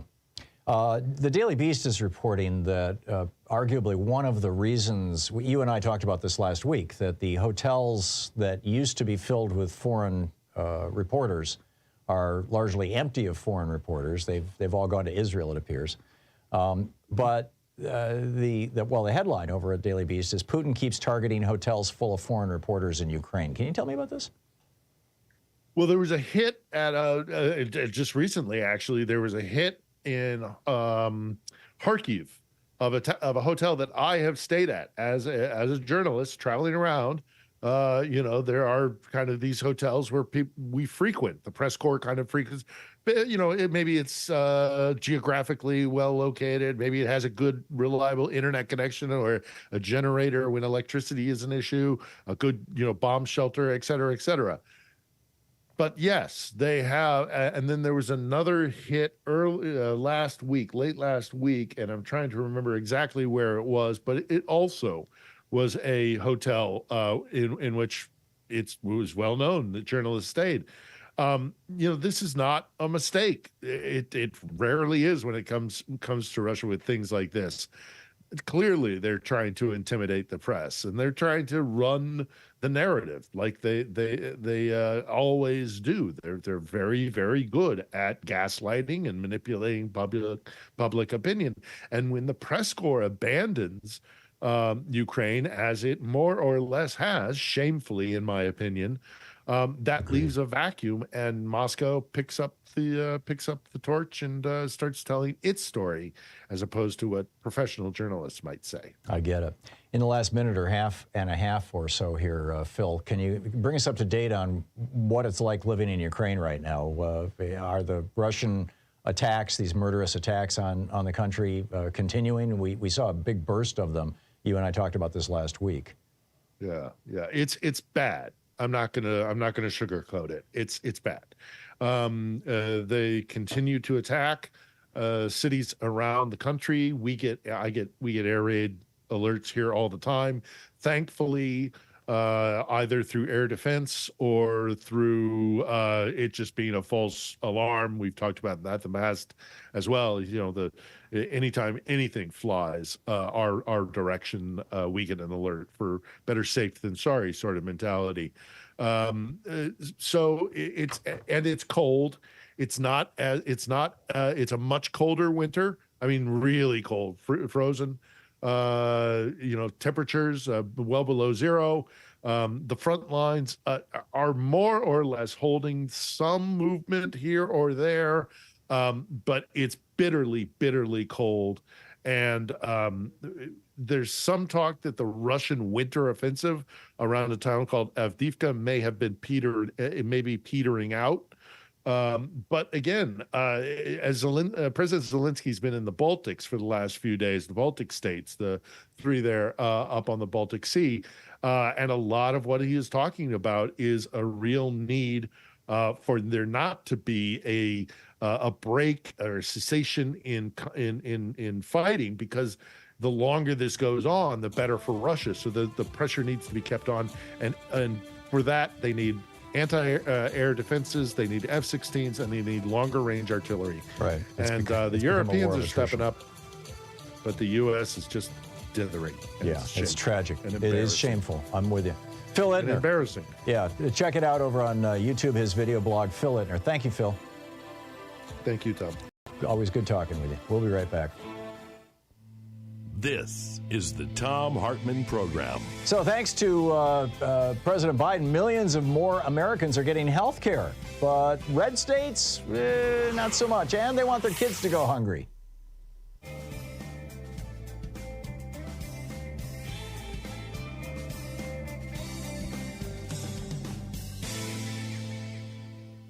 And welcome back. John in Seattle. Hey, John, what's on your mind today? Oh, Tom, gee, I hope I'm not out of line, but I wanted to say something good about President Joe. That's never out of line here, John. Even though the previous discussion was Ukraine? Yeah, go for it. Oh, okay. Well, what convinced me that President Joe was a good guy was the first time I saw him in the Oval Office with a bust of Robert Kennedy behind him, and I think Joe is Catholic. And that told me that Robert Kennedy was a hero of his, and that convinced me that he was going to be a uniter, not a divider, at least in part because he knew that he had to unite the different factions of the Democratic Party to be successful. Yeah. So that was enough to convince me that, as Bernie Sanders said, even though his folks wanted him rather than Biden, he said Joe Biden is a decent guy, and that convinced me that he was and that he was going to be. Yeah. Yeah, I can't say that I was, motivated by the bust, but I get what you're saying, John, and I completely agree with you. I think Joe Biden is not just a fundamentally decent man, but he's also a very good politician. He has gotten so much done in the last 2.5 years. Exactly. Well, he's been around for a long time. Yeah. He knows what's going on. He knows where the bodies are buried, and he has undergone an extraordinary transformation. I mean, he was once an advocate of neoliberal policies, and now he's repudiating them. I mean, I honor that more than anything else. Okay, and can I offer a thought about why Fox Treason News, let's call them what they are, is harping on his age and Kamala? Sure. It's because the secret whatever campaign among Republicans is to paint Kamala as the next president if Joe dies, and of course that's why Fox News is always harping on her. Yep. Well, and when the candidate is 81 years old, that's not an unreasonable argument to make. I mean, if Donald Trump was, well, he's 77. I get it. I totally get it. He's not. I mean, he's not only nuts and dangerous. He's as Nancy Pelosi says, he's morbidly obese, and that's why she prays for him. Yeah, there you go. John, thank you. Excellent points all. Sure, thank you, Tom. Yeah. John, before you go, is there... Sure. Have you had any conversations with anybody about why you support Joe Biden, and what sort of pushback do you get, and how do you respond to it? Well, actually, I should confess that I'm on the record. I mean, I don't... as you vote, it's a secret, but I'm on the record as caucusing for Bernie in 16, and so I was a little disappointed when Joe basically came back in the South Carolina primary. But that also told me that that's because James Clyburn supported him because Joe had Obama's back. Yeah. Those whole 4 years. So, I mean, once again, I'm a Bernie bro, but Joe is the best we could do in 2020, and he's proving to be very effective. Same here. I completely agree. Obama, John, I'm sorry I'm out of time. Thank you.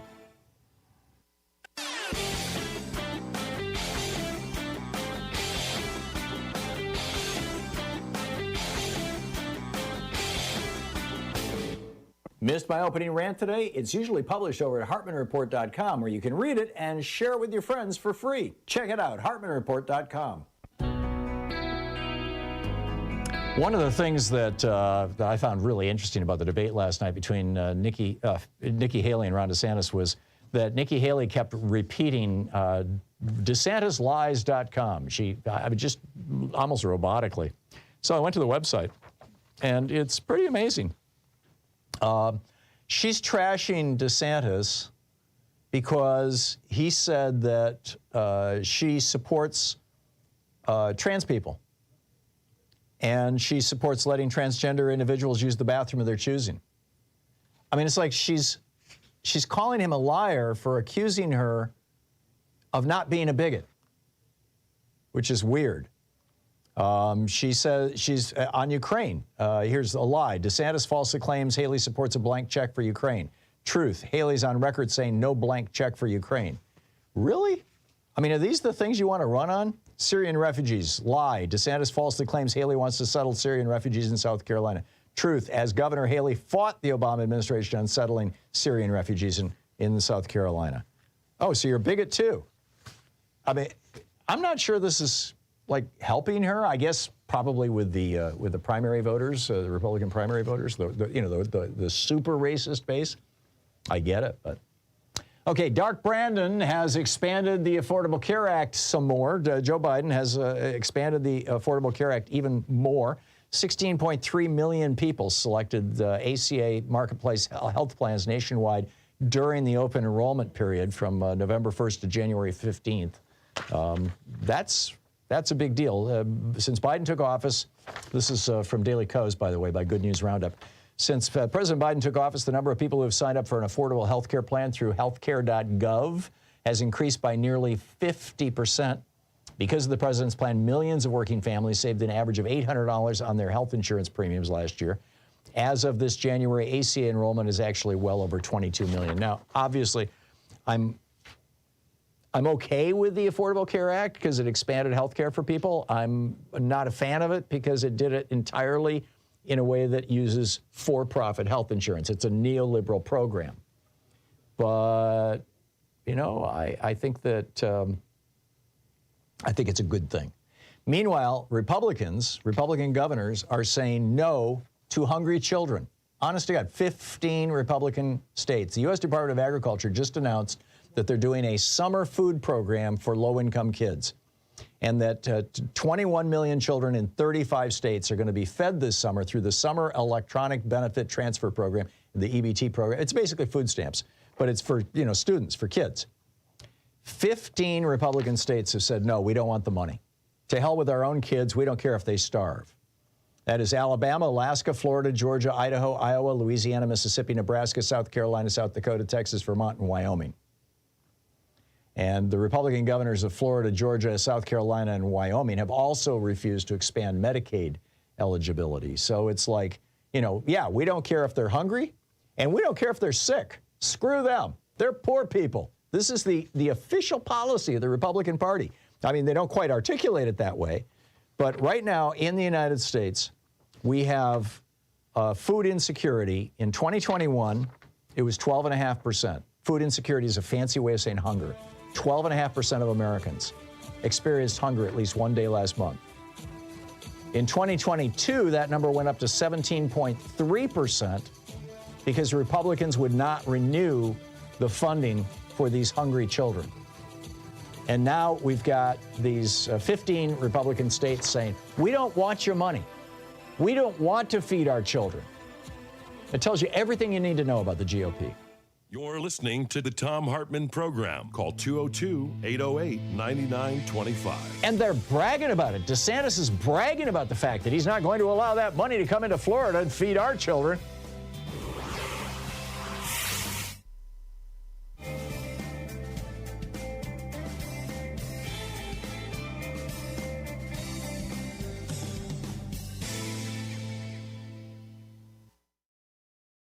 Our book today in the Thom Hartmann Book Club is by Alan J. Lichtman, and it's titled Repeal the Second Amendment, The Case for a Safer America. This from the introduction, titled The Book That Must Be Written.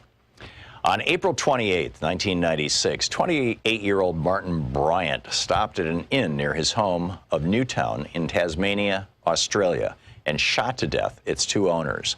He then drove to the former penal colony and tourist attraction of Port Arthur, where he lunched at a cafe. After eating, Bryant pulled from his sports bag a semi-automatic rifle with a 30-round magazine that he had legally purchased through a newspaper ad. With no provocation, he began firing at patrons in the cafe and its gift shop. Before the police stopped his shooting spree, Bryant had murdered 35 and wounded 18 others. His motive remains unknown. There were people everywhere, bodies, said witness Lynn Beavis.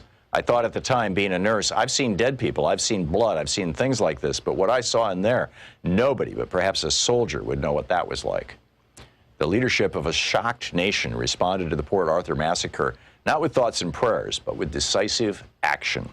The country's conservative-led government rebuffed their gun lobby and its American ally, the NRA, to adopt comprehensive national gun controls. In a 2015 broadside labeled Australia, There Will Be Blood, the NRA charged that those regulations, which Australia significantly tightened as of 2002, have, quote, robbed Australians of their right to self-defense and empowered criminals.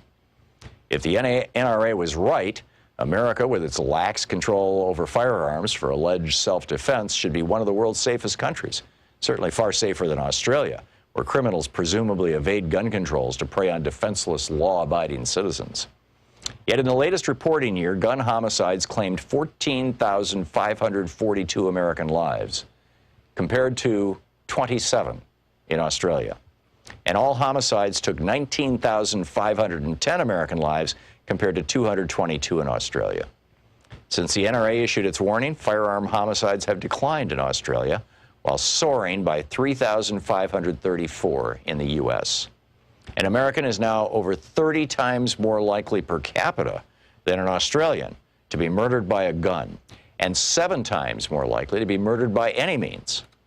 If we had rates comparable today to Australia's, some 14,000 American lives would have been saved from firearm homicides in 2017 alone. By the gun lobby's twisted logic, Japan, which has one of the world's strictest gun control laws, should be drenched in innocent blood. Yet out of a population of 127 million, shooters in Japan murdered only 3 persons and injured only 5 in firearm assaults throughout 2017.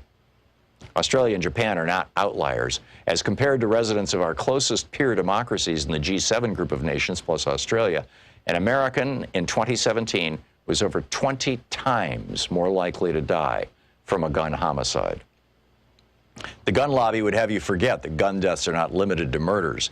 In 2017, 23,854 Americans died from gun suicides, 64% more than were killed in firearm homicides. As compared to the peer nations, the 2017 per capita rate of firearm suicides in the United States was 7 times higher, while the rate of suicides by other means was 40% lower. These other democracies all have strict firearm regulations. None has a constitutional right to keep or bear arms, a distinction the United States shares worldwide only with Guatemala, whose gun murder rate is the 3rd highest of some 195 nations worldwide. Why has America lagged behind the democratic world in protecting its citizens from needless death and injury? The culprit is not spending by the NRA on campaigns and lobbying, which other pressure groups exceeded. The real problem is that which gun control advocates fear to name, the Second Amendment. Led by the NRA, the gun lobby exploits a historically defective, perverse reinvention of this amendment to inspire their grassroots supporters, sell guns, and provide constitutional cover for their opposition to making us safer by regulating firearms. The competing movement for gun control has floundered in response to the gun lobby's triumphant marketing of the Second Amendment. Gun control advocates have righteous zeal and noble motives, but lack a winning strategy. Instead of forthrightly refuting the lobby's bogus claims, the gun control movement has instead fallen into the trap of lamely insisting, "Oh, we support the Second Amendment, but we also support responsible gun control." With such a self-defeating strategy, the movement can never win. It plays on the gun lobby's home turf and fails to rally the American majority that favors stricter firearms regulations. It provokes only scorn from a gun lobby that dismisses yes but assurances as rank hypocrisy. And it ignores the clear history and the true meaning of the Second Amendment itself. The movement for gun control must strike hard with a new strategy. Repeal of the Second Amendment is not only right, but realistic. It would break open the political logjam and open a path for the comprehensive national gun control and safety measures that have eluded the American people for so long.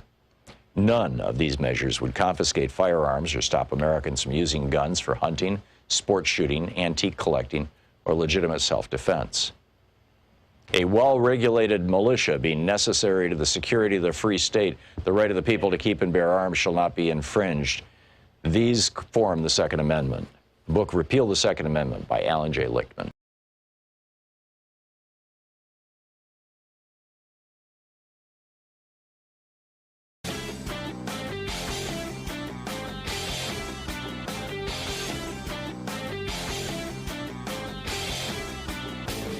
Hey, if you like the rants that I open the show with every day, we all know they're typically published over at HartmannReport.com. Check it out. When I was a little kid, my grandmother had a piano, and I loved to play it. I was incompetent, but I was figuring out all kinds of stuff. And then I kind of got away from it, and, you know, went to school, and things got busy, and just lost track of it. Well, now there's this fascinating new study out of the University of Geneva, Switzerland, that is making me think maybe I should go back and learn the piano. What they found was that they took a group of 132 healthy older adults, retired, 62 to 78 years old. Half of them learned the piano, half of them took music classes without learning the piano. And what they found was that those who learned the piano actually had the strongest increase in their memory, in their mental competence, their mental faculties. Those who took the music classes also did well, but learning the piano was a huge step. So check it out. There's a whole long rant about this over at HartmannReport.com. Check it out.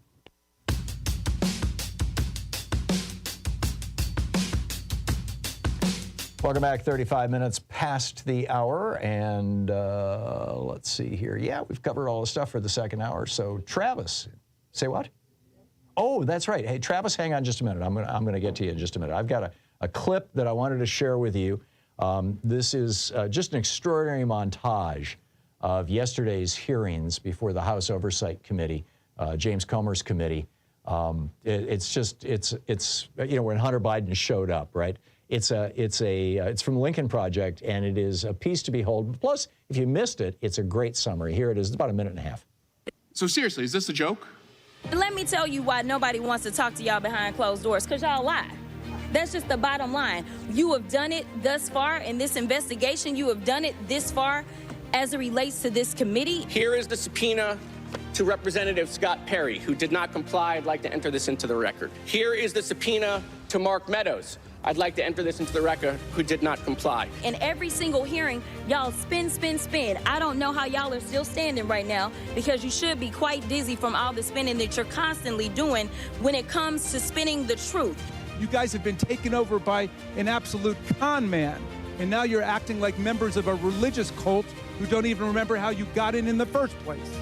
Showing dick pics in this committee room. Here is the subpoena to Jim Jordan, who did not comply with a lawful subpoena. I'd like to enter that into the record. Here is the subpoena to Mo Brooks, who did not comply. I'd like to enter that into the record. We are here because my colleagues on the other side of the aisle have no positive agenda to run on. They have not accomplished one thing in their year in the majority to improve the lives of the people around this country. But instead, you want to play games because you found out that it was your leader that decided that he wanted to propagate an insurrection on our country. So don't tell me that you care about the Constitution, because you don't. Here is the subpoena to Mr. Biggs, who did not comply. I'd like to enter that into the record. And here's the subpoena to Mr. McCarthy, who did not comply. I'd like to enter that into the record. Like, how dumb do you think the American people are that you would seek to hold someone in contempt when you are 608 days, 15 hours, 21 minutes, and 47 seconds out of compliance of your own subpoena? I think it's really important to remember that when the word hypocrisy is thrown around by some of our friends on the other side of the aisle. And Donald Trump converted the presidency into an instrument for self-enrichment. He raked in millions of dollars from the most corrupt governments on earth. So getting to the truth was never their actual goal. Yeah, it's absolutely brilliant, and good on the Lincoln Project. All right, let's pick up your calls here. Travis in Centerville, Virginia. Hey, Travis, what's on your mind today? How's it going, Tom? How's it going, class? So I'm pretty sure you already covered it. I've been negligent on some of my news coverage, but I did pick up that Trump's lawyer argued in court in front of a judge that when pressed and asked, can your client, former President Trump, send SEAL Team 6, if he's president again, on political enemies and shoot them and kill them and be immune to prosecution? And his lawyer said yes. That terrifies me, that his lawyer, it's in his brain, that he thinks it's okay for the president to send military personnel to shoot and kill political opponents. So my message to anyone who's listening who's one of those people who's like, oh, I don't vote blue no matter who, I don't want to vote for Joe Biden, he's not good enough. That should be good enough. I think so. The all-time greatest headline that came out of that presentation day before yesterday in the appeals court, the D.C. appeals court, was a headline that said words to the effect of, Donald Trump's lawyer argues that Joe Biden can kill Donald Trump without consequences. Yeah. Yeah. I mean, but still, we laugh and joke, but that's kind of scary. I mean, yeah, it is. It's really extremely scary. Yeah. As a side note to that, I would argue that President Biden is better than Obama. He's better than Clinton. Yep. He's better than he's definitely better than what's his name? He's sweet man, peanut farmer. Oh, Jimmy Carter, yeah. He's better than Jimmy Carter. He's probably one of the best presidents, and I'm an anarcho-communist, and I voted for Biden. So if I'm like so far left, and I'm like looking at Biden going, yeah, he's good. I vote for. I mean, he did let me down on the train thing when they were protesting, but he went back to them. He's the only sitting president to go to a picket line. Mm-hmm. No other president did that. Yep. He forgave my wife's student loan debt. That's a big one. Go on. That's a good one. We have two kids. We have a 4-year-old and a 7-year-old. That's $27,000 you don't have to worry about anymore. That's great. Go on. Yeah. Yeah. No, Biden has been doing anyone a who says, spectacular Biden's job. not good enough. No, he's good. Yeah. No, he has fully embraced the non-Vietnam War aspects, the Great Society aspects of Lyndon Johnson's presidency and the New Deal of Franklin Roosevelt. And it is just wonderful to behold. And, I really hope he gets reelected because he's done some really great work. And Kamala Harris is right there with him. And she is, pushing progressive policies aggressively as well, and has been doing a lot of traveling around the country, sharing the good word. I'm very hopeful for this year. Travis, thank you. That was brilliant. Thank you. David in Woodland Hills, California. Hey, David, what's up? Thank you, Guru. I was born in the 1950s, as you were, and I ask all of my contemporary friends the same question. Would you agree that we grew up in the greatest time and place in human history? At least for white people. That's the point. After World War II, after the Great Republican Depression, and all of my white friends resoundingly agree. I ask my black friends born in the 1950s, Tom, they don't have to say a word. It's just the look in their eyes, stunned. You have got to be kidding me. Yep. No, I totally get it. And this is my point, is that we need to confront this history. We need to understand this history. We need to teach this history to our children so it doesn't get lost. And we need to fix this history. I mean, you know, discrimination is still a real thing. De facto apartheid, if we don't have de jure apartheid any longer, de facto apartheid is still a real thing. Our schools are under attack from Republicans. Our social safety net is under attack from Republicans. And Republicans are using race as a political sledgehammer. And it's just wrong. It's just absolutely wrong. David, thank you. Very, very well said. Jose in Riverside, Illinois. Hey, Jose, what's up? Hey, thanks for taking my call. Yeah, Jose, your phone is just breaking up terribly. Can you? No, I'm going to put you on hold, Jose, and let you talk to Mark, and maybe he can figure out what's going on. Hopefully it's on your end and not ours. We'll find out when I put Dan on the air here. Dan in Philadelphia. Hey, Dan, what's on your mind today? Hi, how are you? Good. Okay, so apparently it's Jose's phone, not our system. So what's up, Dan?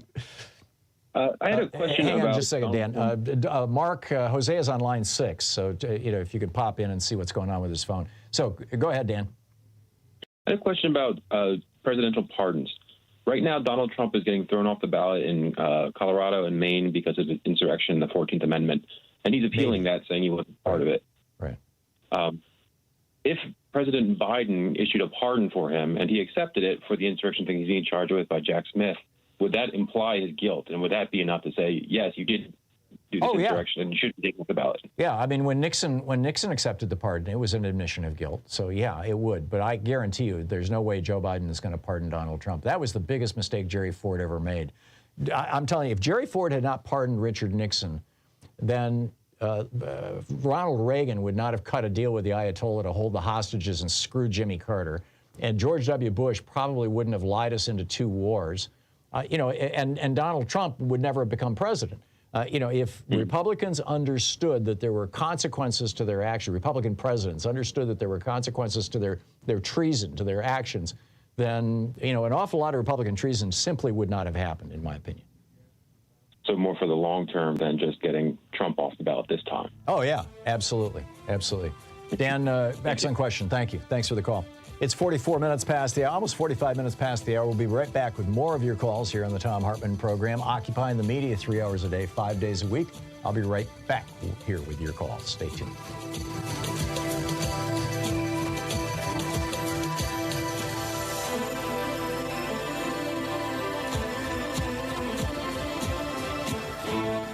You're listening to Thom Hartmann. Visit ThomHartmann.com for audio and video archives. It's the True People's Media, and I'm taking your calls. We'll be right back with you.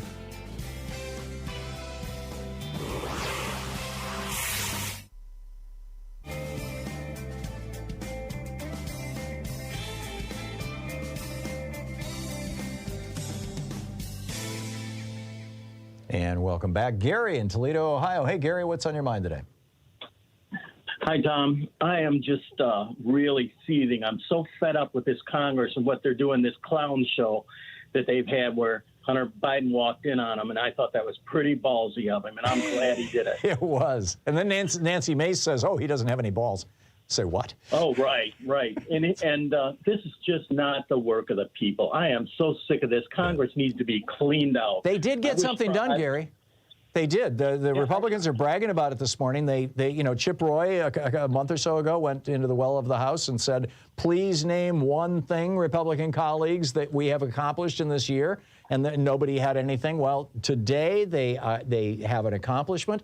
They have last year the little pins that members of Congress wear that allow the Capitol Police and whatnot to identify them as members of Congress. They've got these little round pins they wear on their lapels.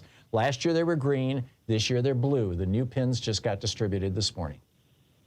Yep. Oh, this is just perfect things for President Biden to campaign on. Oh, yeah. The fact that the likes of Jim Jordan, Mo Brooks, Andy Biggs, they can just, poo-poo to Congress's subpoenas, but no, not Hunter Biden. And then when he appears, none of them will even speak to him. Yeah. But old Margie Green can hold up a naked picture of him in Congress and to the world.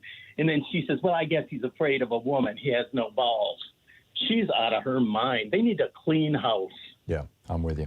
Gary, well said. Thank you very much for that. Jan in Etna Green, Indiana. Hey, Jan, what's on your mind today? Well, Tom, I'm kind of wondering how I'm going to make ends meet this month. Oh, my. My COLA increase amounted to $28. My total income now is $1,228, I believe. I realize that Biden does not control the increase in cost of living, but there certainly has got to be something he could do about inflation. He left Jerome Powell at the head of the Fed, and I think the Fed needs to be shaken up a little bit. But just to give you an example, my property taxes will take one of my Social Security checks. My home insurance will take one of my Social Security checks. My car insurance will take one of my Social Security checks. I was put on a new medication, and in addition to my existing medication, which they're not terribly expensive, but when you only have $1,200 and some dollars, it adds up. Yeah. My medications are about $100.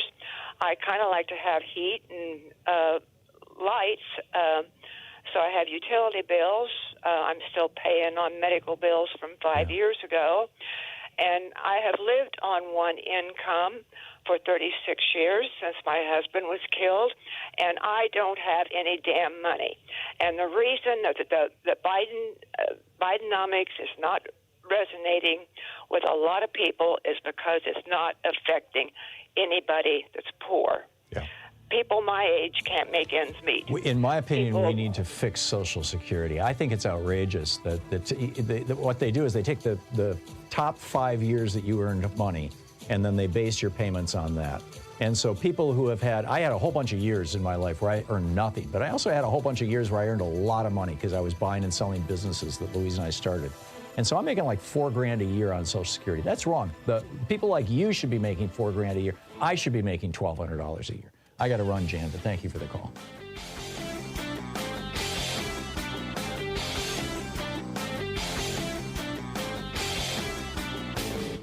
Hey, thanks so much for sharing our program and for reaching out to our stations and sponsors and letting them know that you're listening. It really means a lot to us.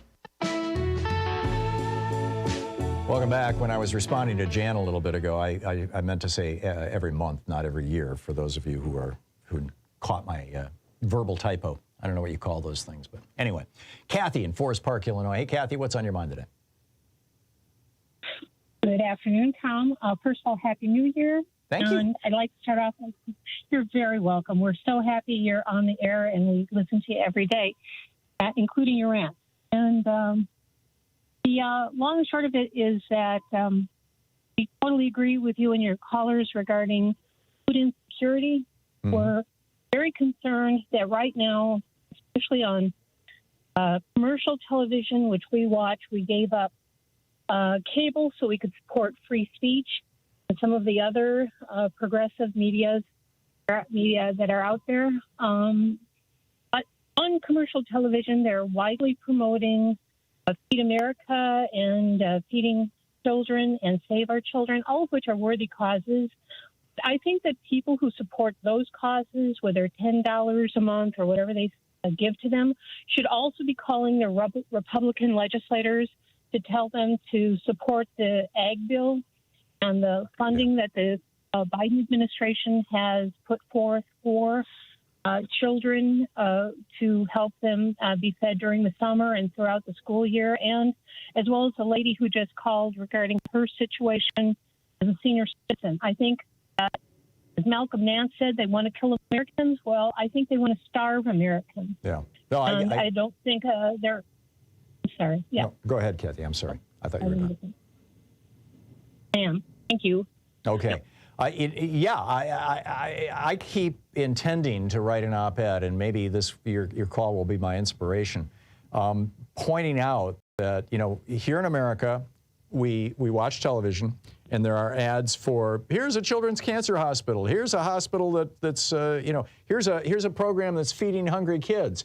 Here's a program that's taking care of, seniors who can't make ends meet. Why do we have these programs?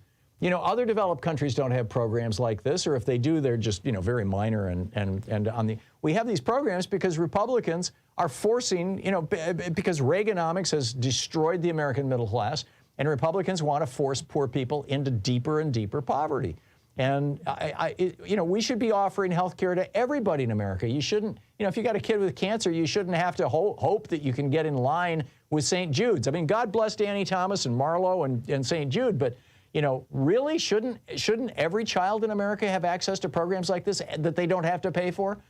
You get what's his name on TV with No Child Hungry. No Child Hungry? That's the job of the government. We shouldn't have to be supporting a charity for this. It's just outrageous. So yes, I completely agree. Kathy, thank you. Good point. Excellent. Jose in Riverside, Illinois. Hey, Jose, is your phone working now? Yes. Can you hear me now? Just fine. Yes, go for it. Yeah. Okay. What I'm gonna say is that I've been talking to a lot of Trump supporters, Mexicans, and here I work. I work in the Chicago area, and we have a job that is a union job. And I've been asking people, and what I came to find out that a lot of people don't have a clue how the government works. They don't know the job of the Speaker of the House, the leader of the Senate, and they see the job switching from one party to another one every 2 years, every 4 years, every 8 years, and their lives doesn't change. And they don't realize that the leader of the Senate has all the power to put bills on the floor or block them if they are good, and in the Congress, the House, the same thing, and the Republicans are masters of deception and lying propaganda. Yeah. They hit you remember they hired that guy Frank Luntz to come up with words that will hit people and they'll stop to people, and that's how they use these words to impact the people, and they have the Democrats as that. Oh, you see, they want to give money to the people on welfare. They want to give money to the illegals.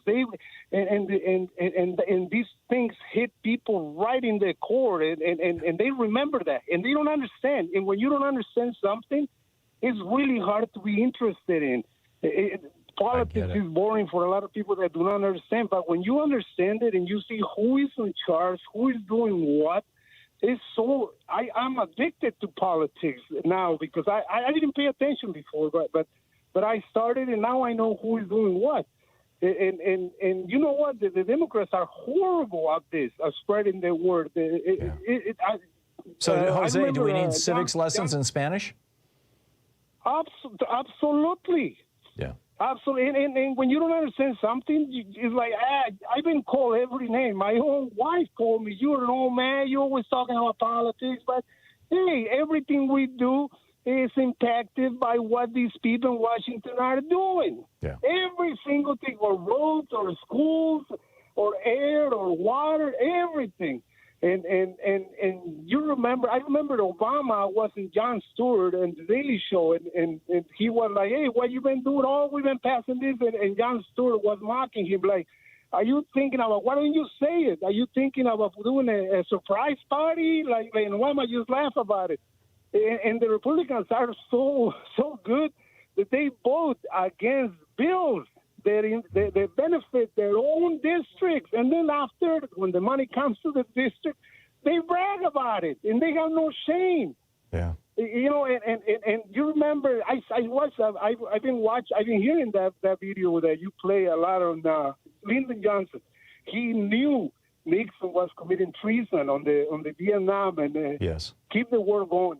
Unnecessary Americans dying just so he can keep the war going after the election.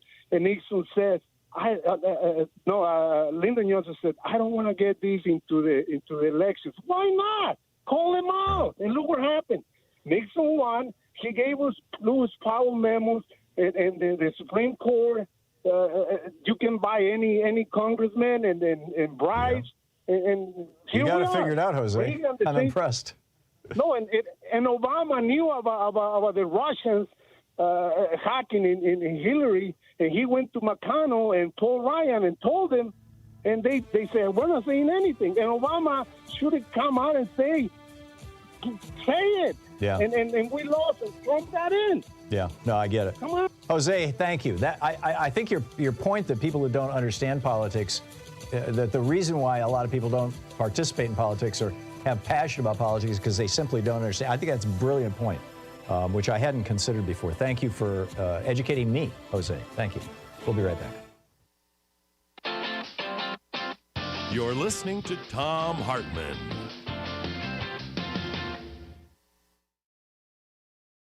In addition to bringing you the Thom Hartmann Program here on Free Speech TV and Video Media Online, we also have a whole set of ways you can interact with us and tools you can use to spread the word about the importance of democracy and the threats to it in our republic.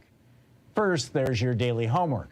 Sue Nethercutt puts together a daily email newsletter that has a link to every story I discuss on the air, so you can find my sources and you can share them with your friends. It's free and you can sign up at thomhartmann.com. Second, I publish my daily take every day over at the hartmannreport.com website. That's also free if you want the daily 5 days a week rant in your inbox. No ads either. Third, we have the podcasts. There's the free 1-hour version of our daily show that's advertising supported. You can find that wherever you get your podcasts normally. And then there's also the podcast of the entire 3-hour show with no advertisements, and that's available by subscription over at thomhartmann.com. So check them all out at thomhartmann.com and hartmannreport.com.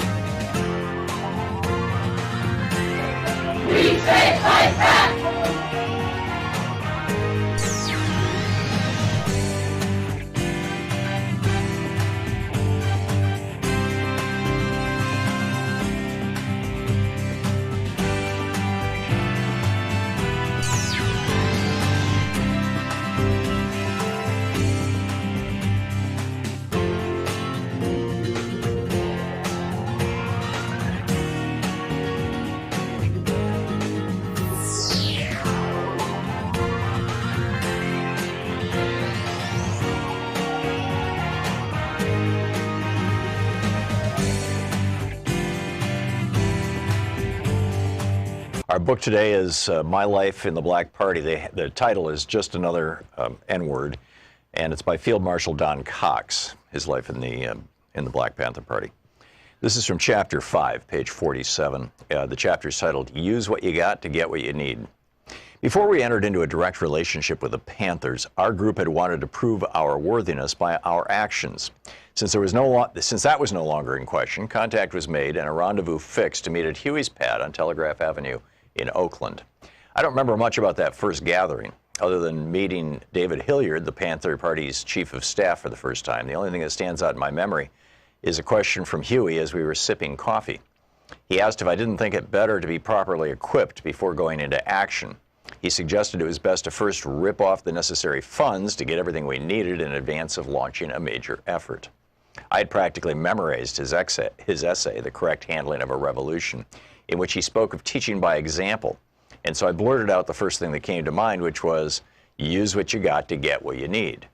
After a long, hot summer of 1967, with the rebellions in Newark, Detroit, and elsewhere, we felt that our preparations had, at least, put us on the same level as the rest of the country, and that the revolution would not pass us by. Our San Francisco group started attending and participating in any and all functions relevant to black people. And we tried to let everyone in our area, and we tried to get to know everyone in our area associated with the struggle. We also continued our community meetings.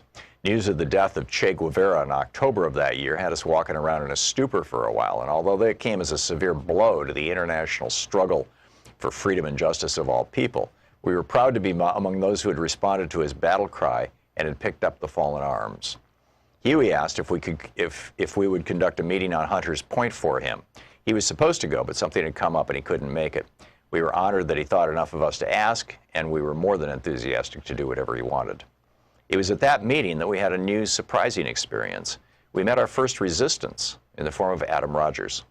He was supposed to have been the biggest, baddest N-word on Hunter's Point, but when we encountered him, he came across like an Uncle Tom.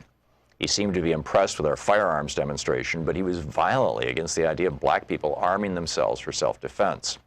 He was convinced that would increase repression, even though history proved him wrong. When we examine the history of repression of black people, the only time there was significant decline in police violence and murders perpetrated against blacks was precisely the period when blacks were organized and had access to guns. Given the wave of terror and violence against blacks that continues to sweep the country, I truly believe there is a lesson to be learned from that fact.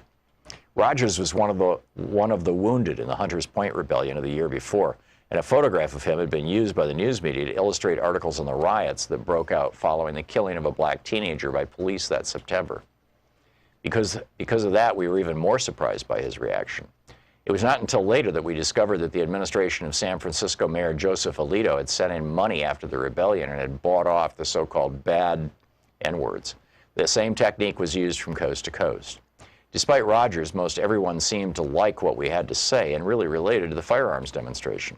Several people wanted to take courses in handling weapons, and so I fixed a rendezvous for the following Saturday at the parking lot of the abandoned shopping center right on top of Hunters Point. The next day I arrived at the point at 7 in the morning in order to get set up before people began to gather. There wasn't going to be any target practice, but I would be firing a few shots in the air by way of demonstration. I knew that would pose no problem as far as the police were concerned. Due to their racism, whenever they heard shots on the point, they generally looked the other way. Once, during a dispute between two gangs, shooting broke out, and instead of police coming in to break it up, they sealed off the area and let them shoot it out. The gun battle lasted 24 hours, and the police didn't return until the next day. At around 8 o'clock, I saw David Hilliard's car driving up, which I found surprising because we had only seen each other a couple of times before. As the car approached, I recognized Emory Douglas and George Murray. Everyone had strange looks on their faces that made it clear that something was wrong. Damn, Huey had been shot and captured. He had shown up at David's wounded and bleeding heavily. There was real concern for his life, so David drove him to the hospital and left him on the steps, then drove straight to San Francisco to find me. He said Huey had asked him to ask me to help out in the aftermath, specifically dealing with the passenger who had been in Huey's car at the time of the shootout with Officer John Frey of the Oakland Police, who'd been killed. There was also the problem of the guns Huey had stockpiled. I'll never understand why David didn't just bring the guns with him, but he hadn't, and I was obliged to go back into the area, get everything, and get back out safely. That might sound easy, but the shootout had occurred less than 3 hours before, and there was one policeman dead and one seriously wounded, so it was hot over in Oakland, to say the least. There was no time to go by the house and unload the guns I had on hand for the training, so I followed David back to Oakland with a trunk full of weapons. David took me into the backyard of a house that had a lot of weeds and a stack of old lumber in which he had stashed the gun. In his state of excitement, he couldn't remember exactly where the pistol was, and while we were looking, an elderly black woman came out of the house next door and asked what we were doing. David kept searching and didn't look up. She then said, "If you don't come out of there, I'm going to call the police." I began to panic and told David to say something to the woman. When he rose up, she recognized him and calmed down. This was David's house, and she was his neighbor. On the one hand, I was relieved, but on the other, if the police were looking for the passenger who'd been with Huey, it was certain they wouldn't miss David's house, as both were known Panthers. Finally, he found the gun, and it continues from there.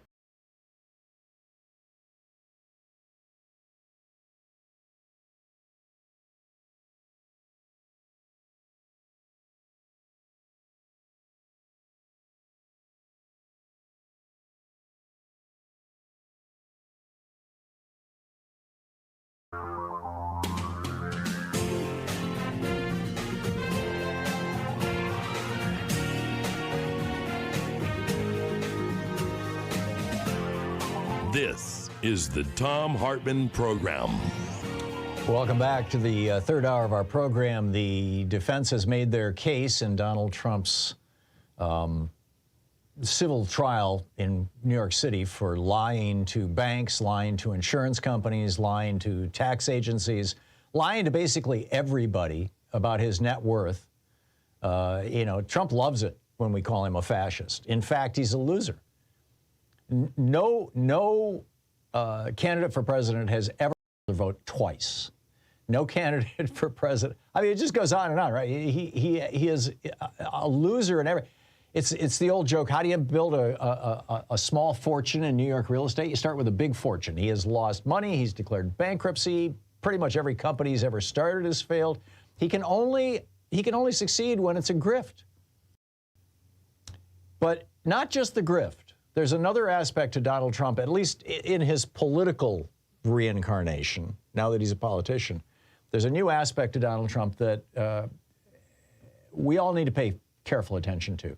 And that is that he has surrounded himself with people who encourage violence.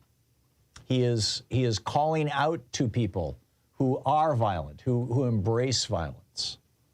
The latest example is Judge Engoron, the judge who's presiding over his trial this morning, was woken up in the middle of the night with a bomb threat to his home. It's like, yeah, let's screw with this guy's head, right? I mean, this is what they're trying to do. And now Judge Engoron is like, I don't care, I'm just going to keep on being a judge, and we're going to, take away Donald Trump's little empire here. That's the upside. The downside is that even if they win a $350 million judgment against him, or $380 million, I think it is up to now, he's going to appeal this. He'll drag it out for years. He's probably stashing money in his overseas accounts right as we speak. But this bomb threat, Eli Honig was on CNN, and he pointed out this is what is now normal. If you criticize Donald Trump, if you try to hold Donald Trump to account, if you are part of the legal profession and you go against Donald Trump, if you speak, from people working in voting, Shay Moss and Ruby Freeman, from people, volunteering to be election workers, all the way up to federal judges.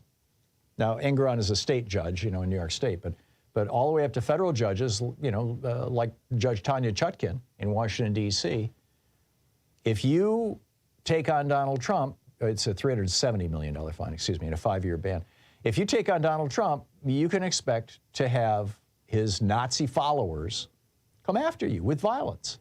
And there's a reason for this. They're doing it because they want to say to all of the judges out there, be afraid, be very afraid, do whatever Trump wants, which is exactly what's happening down in Florida. Judge Luz Cannon, Eileen Cannon is just, oh yeah, sure, we'll give you delays. Yeah, no problem. We'll, and that's probably the case that is the most, I think the one before Tanya Chutkin also, about trying to overthrow the election. But that, stealing classified documents and then selling them to Russia and Saudi Arabia is, which has not been proven, but I believe actually happened, is huge. And yet, Judge Cannon, a Trump appointee, this young woman who, I started out assuming that because he had appointed her, she was just going to do what he wants, that she's just another conservative right-winger. And, she had no experience. She shouldn't be on the bench. She had, as a lawyer, actually as a judge, she had tried 4 cases, I believe, maybe 5, before she was put on the federal bench, which is nuts, right? But, these were the kind of judges that Trump was putting on the bench when he was president, and Mitch McConnell was putting on the bench, are people who were ideologues, people who are willing to go along, with right-wingism, essentially, rather than people who are committed to the law. But this is what Eli Honig said. He said, what judge, what prosecutor involved in a Trump case has not had some variation of this? You think of this judge, Judge Chutkin, who received threats. Prosecutors, the DA in Fulton County, Fonnie Willis, and her staff have been threatened. Special Counsel Jack Smith and his staff have been threatened. It's a pattern you can't ignore. Trump puts out the word, somebody out there will act on it. And it's eminently predictable, and it's a sad state that we're in.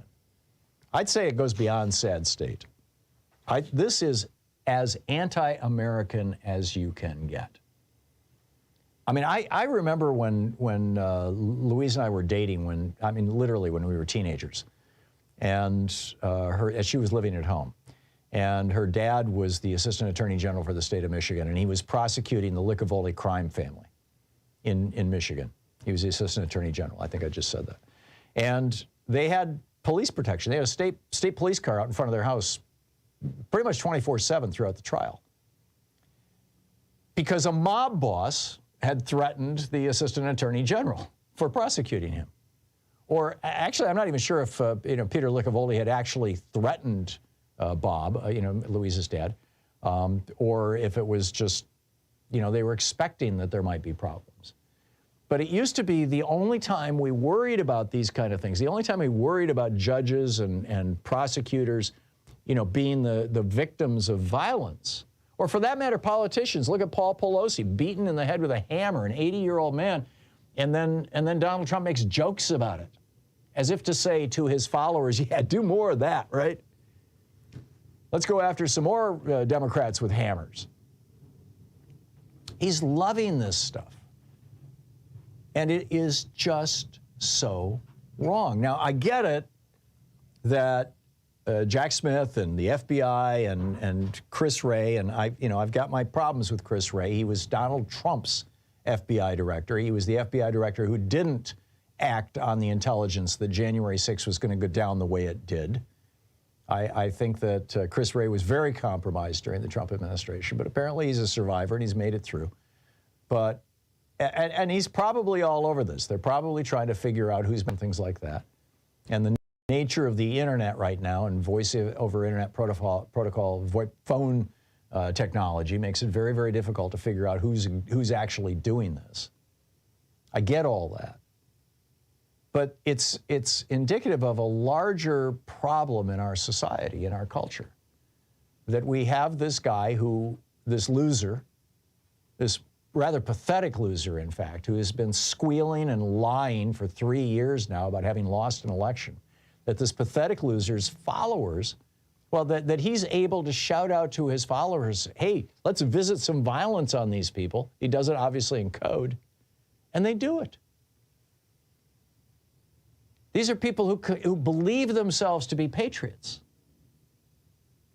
Patriotism is not using violence against your fellow Americans to intimidate them into doing what you want. That's fascism. So, anyway, I wanted to lay that out for you. I think it's a big deal. I really think this is a big deal. And I wonder, when Trump is long gone, right? I mean, 5-10 years from now, Trump, in all probability, will no longer be on this earth. The guy's morbidly obese and he's almost 80 years old. When he's long gone, will the violence still be with us? Has he like opened a Pandora's box that can't be closed? Or will we go back to normal when the fascist is gone from the stage, like Germany did, after Hitler died? Except that we haven't paid the price that Germany paid for Hitler. So I don't know. It seems to me like a genuine crisis in American democracy.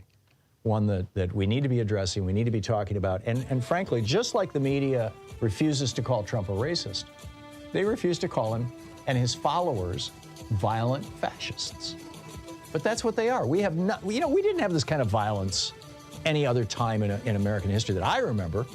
And hell, back in the 60s, I was in SDS. I had friends in the Weather Underground. They wanted to go out and blow up buildings. This was tiny stuff compared to what's going on right now. I'll be back. This is the Thom Hartmann Program. Florida school districts are removing dictionaries.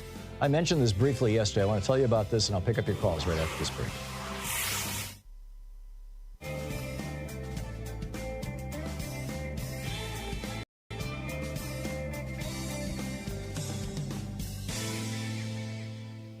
And welcome back, Diane in Ann Arbor, Michigan. Hey, Diane, what's up? Hi, Tom. We talked about approaching people about maybe coming around from a deeply religious conservative point of view and maybe voting for Biden. Mm-hmm. Well, my sister, we were raised mainstream religious. We went to church every Sunday, but I mean, Sunday to Sunday, wasn't all over in our life, infiltrated everywhere. My sister has gotten very, very religious, and I sent the information to her. She got back to me this morning. Was this the information about Biden's accomplishments that you and I talked about? Exactly. Okay. And she was saying to me, aside from all of that, she still couldn't vote for him. And she said, because she says, I know Trump's a bad guy, but Biden is too. He heads up a party that is pro-abortion. And I said, yes, but Biden is a deeply Catholic person. He says personally he's not in favor of it, but he heads up a party, a political party that he doesn't have control necessarily. Well, it's not even that, Diane. There are no pro-abortion people. There are people who think that a woman should be able to make the choice, but there's nobody out there beating the drum for abortion. You're not seeing ads, hey, go out and get an abortion, it'll be fun. This whole argument that Republicans make that Democrats are pro-abortion is a lie. Democrats, Bill Clinton famously said, we need to make them the safe, legal, and rare. Exactly. And I said to her, nobody's pro-abortion. Who would be pro-abortion? That they want everyone to get an abortion? Right. I said they're pro-choice. She said, doesn't matter. It's the same thing. Yeah. Well, I personally had 2 miscarriages. And I said, even God allows things to happen. 1 in 4 pregnancies. Yes. And knowing that I'm secular, I'm a spiritualist, she says, don't you drag God into this. She says, you made a deal with the devil. In other words, that I feel... Oh, man, this is a regular mainstream religious person before. She has just gone off the deep end. I'm sorry, and sorry I to said, hear that. well, what about your best friend? Yeah, I said, what about your best friend Susie's daughter? She's gay, married to another woman in California. I said, she's on record. And I said, aren't you afraid of if Trump gets in, what might happen? She says to me, her final word was, God will take care of it. Yeah.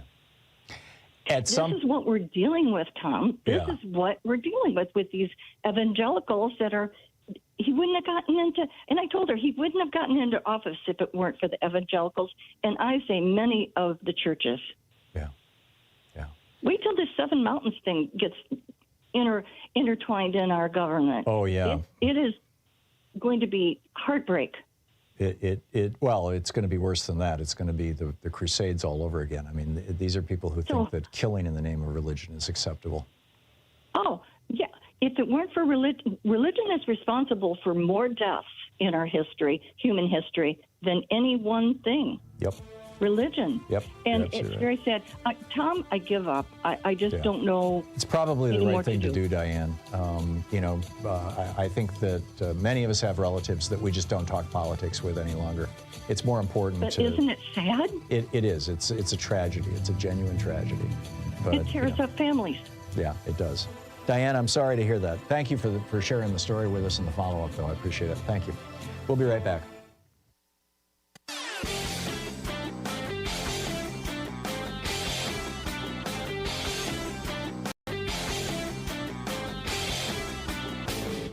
Change starts with you. You can be calling your Democratic or Republican representatives to let them know what you think by calling 202-224-3121. It's the Capitol switchboard. It'll get you right through to them.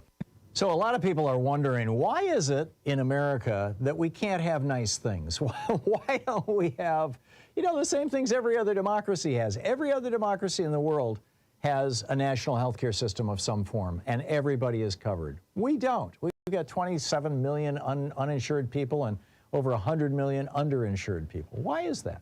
Why is it that every other country in the world offers college education very inexpensively, if not for free, and for here you go to debt? Why is it that we've got our public schools crumbling and other countries are doing well? Why is it that we've got Medicare being taken apart by this Medicare Advantage scam and nobody will do anything about it? Well, it turns out the reason why it boils down to one thing, one Supreme Court decision, Citizens United, legalizing the bribery of our politicians. There's a whole rant about this over at HartmannReport.com. I think you're going to find it very, very useful. Check it out.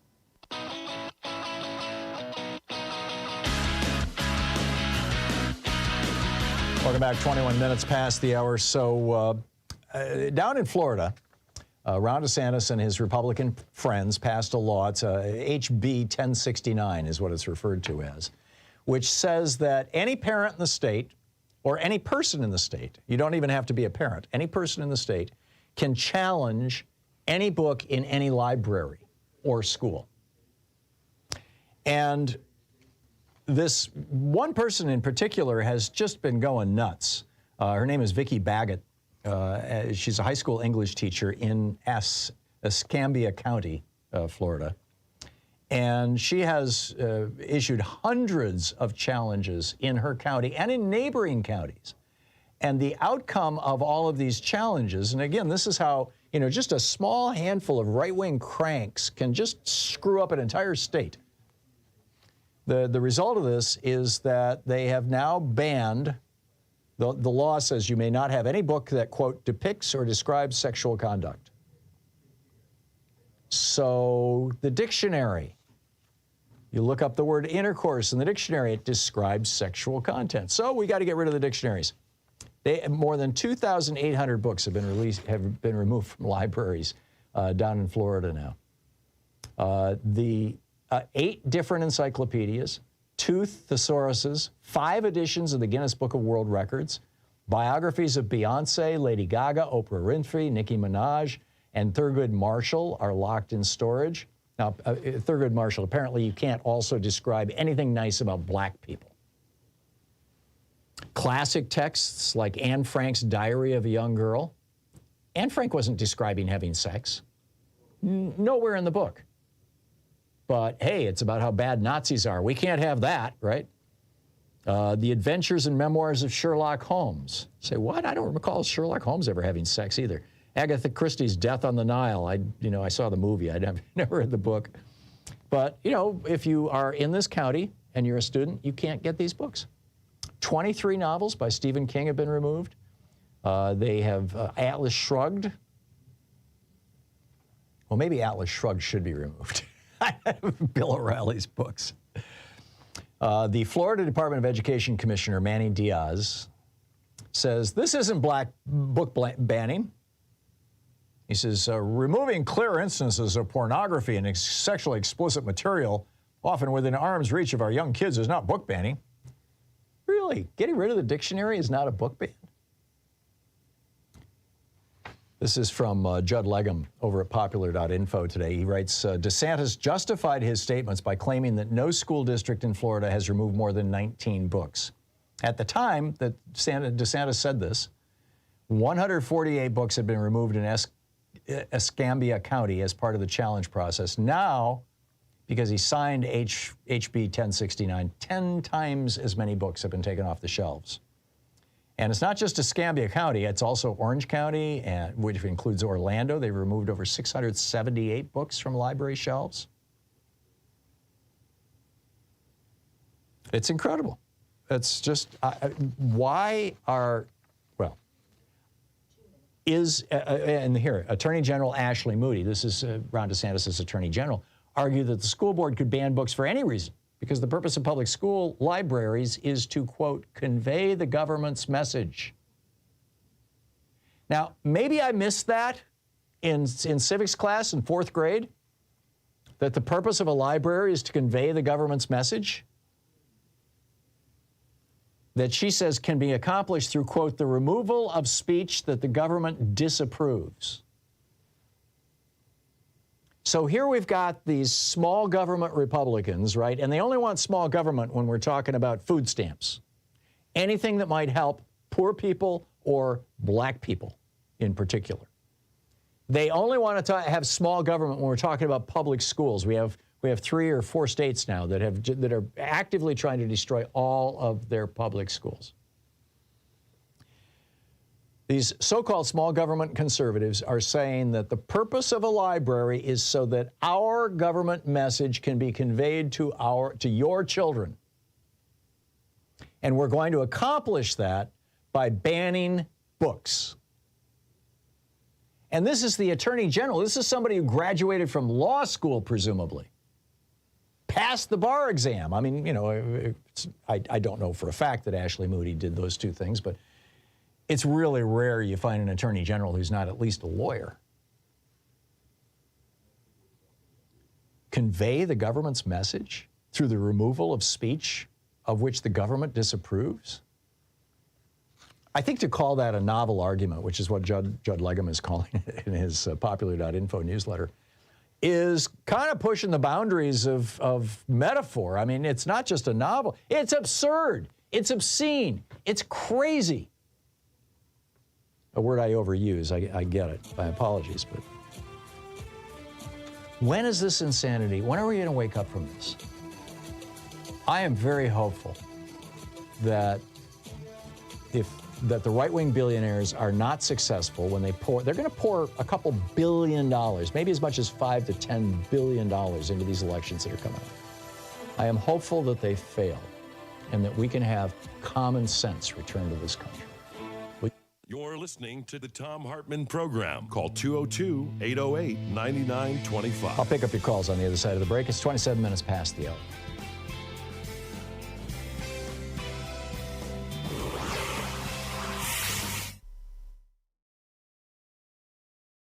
Our book today in the Thom Hartmann Book Club is Common Sense for the 21st Century by Roger Hallam. The subtitle, Only Nonviolent Rebellion Can Now Stop Climate Breakdown and Social Collapse. This is from the foreword. I was there for the past 20 years. Climate activism. It didn't work. We protested in our hundreds of millions. It didn't work. We raised billions to reach people and politicians. It didn't work. We signed countless online petitions. They didn't work. We looked to the United Nations to resolve the crisis. It didn't work. We trusted progressive politicians and their reforms. That didn't work. Al Gore had a big concert and a PR campaign. It didn't work. Countless NGOs, non-governmental organizations, did their best, and it didn't work. I worked with green NGO campaigns, champagne environmentalists, and lying politicians. I was wasting my time. I had a clue back in 2007 that there might be a fundamental flaw with the reformist approach. The problem with the political influence of the industrial billionaires like the Koch brothers and other fossil fuel bosses. It was another warm night in Los Angeles. I was invited to an exclusive event. A Tesla Roadster prototype was going to be shown to press and guests. We took turns riding around the block. I watched in amazement as the Tesla was at the end of the street in the blink of an eye, with barely a sound. I felt like a caveman seeing a television. Incredible. While I was working on a campaign in 2007, I had an idea for how to save the world with a massive music event and a huge fundraising effort led by celebrities to fund the biggest PR campaign to save the environment. It would be a huge global event, just like Live Aid. I sought out a prominent journalist at the Tesla event to tell about my scheme and bask in the glory of his praise. The journalist was Vijay Vithswaram from The Economist, now a life member of this Council on Foreign Relations. After listening carefully to my concept, he smiled and laughed. I was stunned. Laughter? How could I be so wrong? Vijay wasn't being cruel or unkind. He thought I was naive. He said, the fossil fuel industry has enough money to outspend any public relations campaign you might try by 100 times. He carried on talking, but I had stopped listening. I had my answer. He was right. Crestfallen, I sheepishly nodded and walked away. Over the next 12 years, I watched as fossil fuel companies used their vast financial capital to buy political parties, trick NGOs into fruitless schemes like the U.S. Cap and Trade Initiative, sow doubt about climate science in the public discourse, and slow policy reform to a snail's pace. Their strategy worked.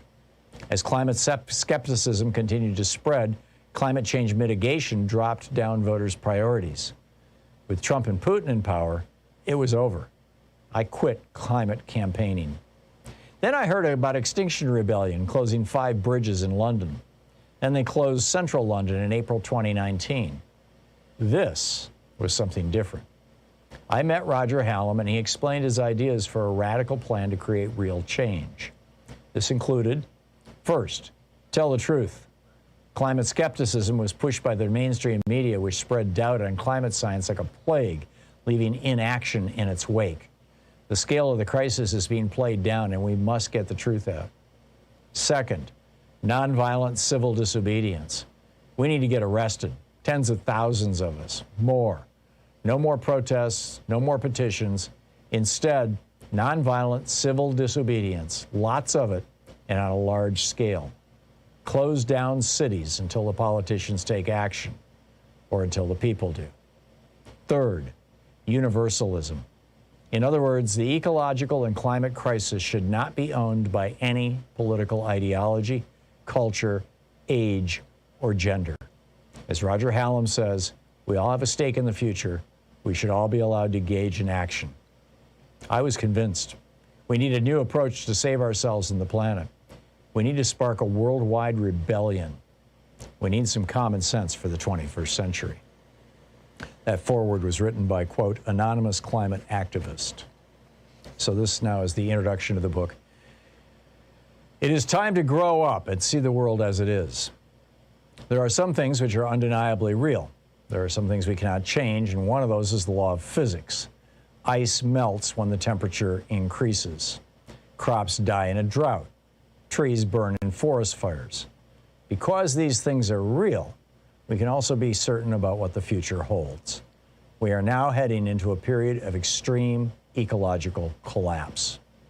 Whether or not this leads to the extinction of the human species largely depends on whether revolutionary changes happen within our societies within the next decade.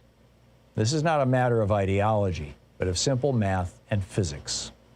The United Nations has estimated that we need to reduce carbon emissions by half within a decade to have a 50% chance of avoiding a global catastrophe. Of course, this is likely to be an underestimate, as recent science shows permafrost melting 90 years earlier than forecasted and Himalayan glaciers melting twice as fast as expected. The book, Common Sense for the 21st Century, by Roger Hallam, the co-founder of the Extinction Rebellion. The subtitle, Only Nonviolent Rebellion Can Now Stop Climate Breakdown and Social Collapse.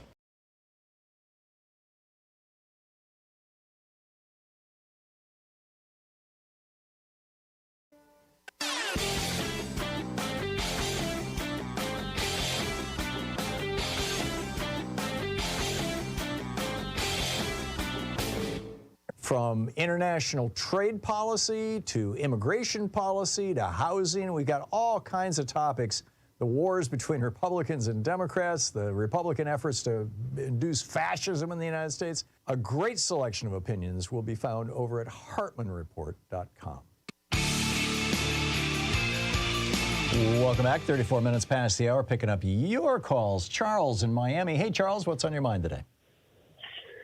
Hey, look, how you doing, Tom? Just listening to your show, I'm enjoying it. In fact, you're covering one of the topics that's bothered me.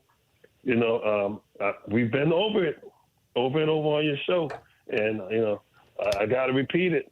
I feel like Democrats, I feel like this administration right now, they're almost leaving us open for something horrible, and I mean as far as the violence is concerned, because how can we let Donald Trump sit up there and tell us where there could be bedlam or any other type of violence that he's threatening if he doesn't have his way and the Republicans don't have their way? Yeah. And I waited all day yesterday. It's on calling today. And I waited all day yesterday. I didn't hear anything from the Democratic Party condemning all of this stuff and saying that, no, we won't stand for it. And we have an administration right now where we run the Justice Department. We have an Attorney General that can come out forcefully and just say, this is a nation that's ruled by laws, and we will let no one, even if you're a presidential candidate, threaten us or hold us hostage to you know, whatever violence that you want to run up on the American public, even if it's the American psyche that you're trying to psych out. You know, this is going too far. And what does it take? Is it going to take some type of catastrophic event for something to happen that, you know, we're going to, okay, well, we have a reason now to go after Donald Trump? I'm sick of all of this. I asked you before, I said, growing up, watching the news, looking at, you know, these third world countries, you have people riding around in guns, or you have people on the streets just firing off AK-47s. I ask you, does that not resemble a failed state? And I'm just going to make my point. I'm just like, these Republicans, they want to do everything to destroy this progressive government that we've had ever since Kennedy was assassinated. Yeah. And I'm just asking you, you know, is this why they're flooding the streets?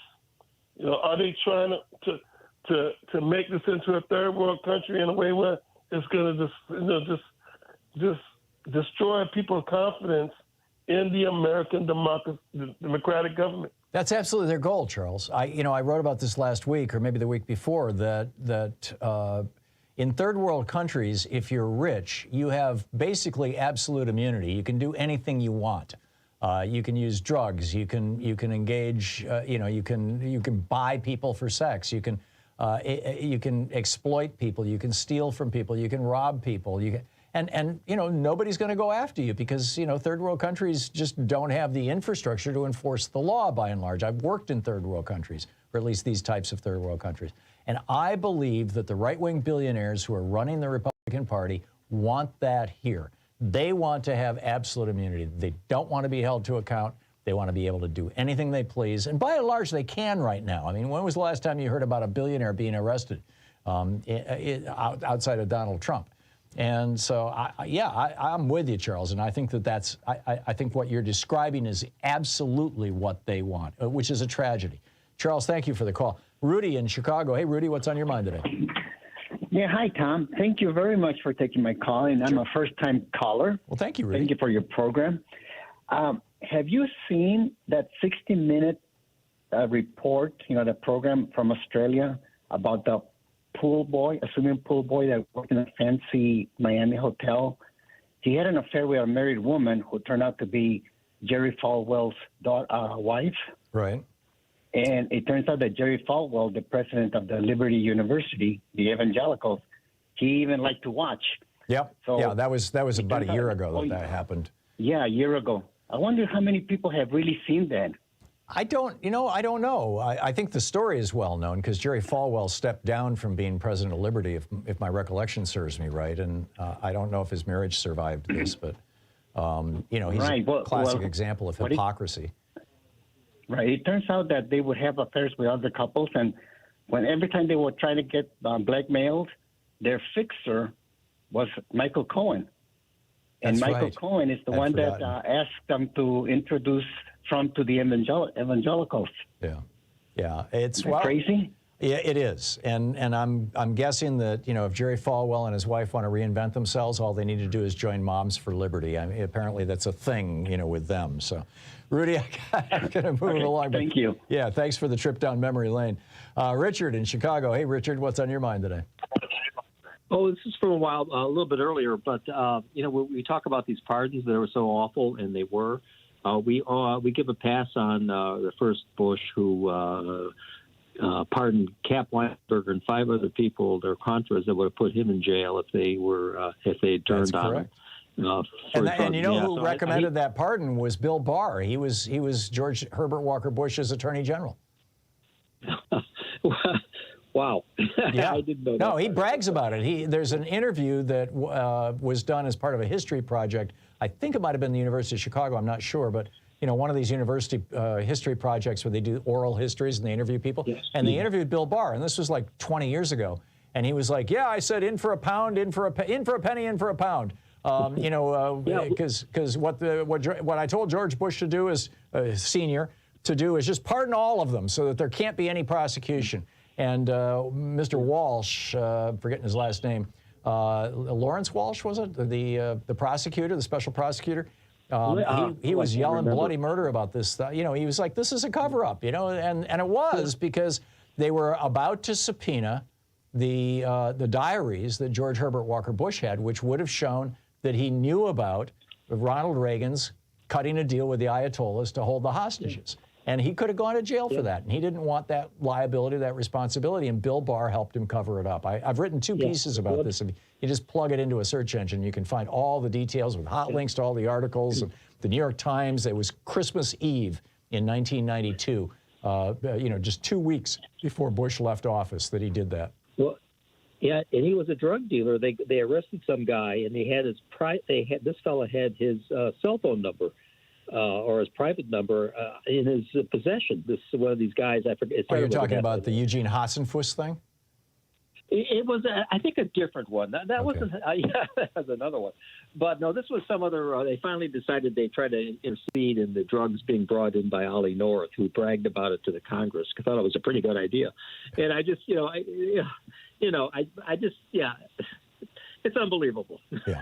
Well, this is the last 60 years of Republican presidents. There hasn't been a single one who didn't either come to power through treason or whose predecessor brought them to power through treason. Now, like George Herbert Walker Bush, he became president because he was Reagan's vice president. Reagan became president because he cut a deal with the Ayatollah to hold the hostages and screw Jimmy Carter.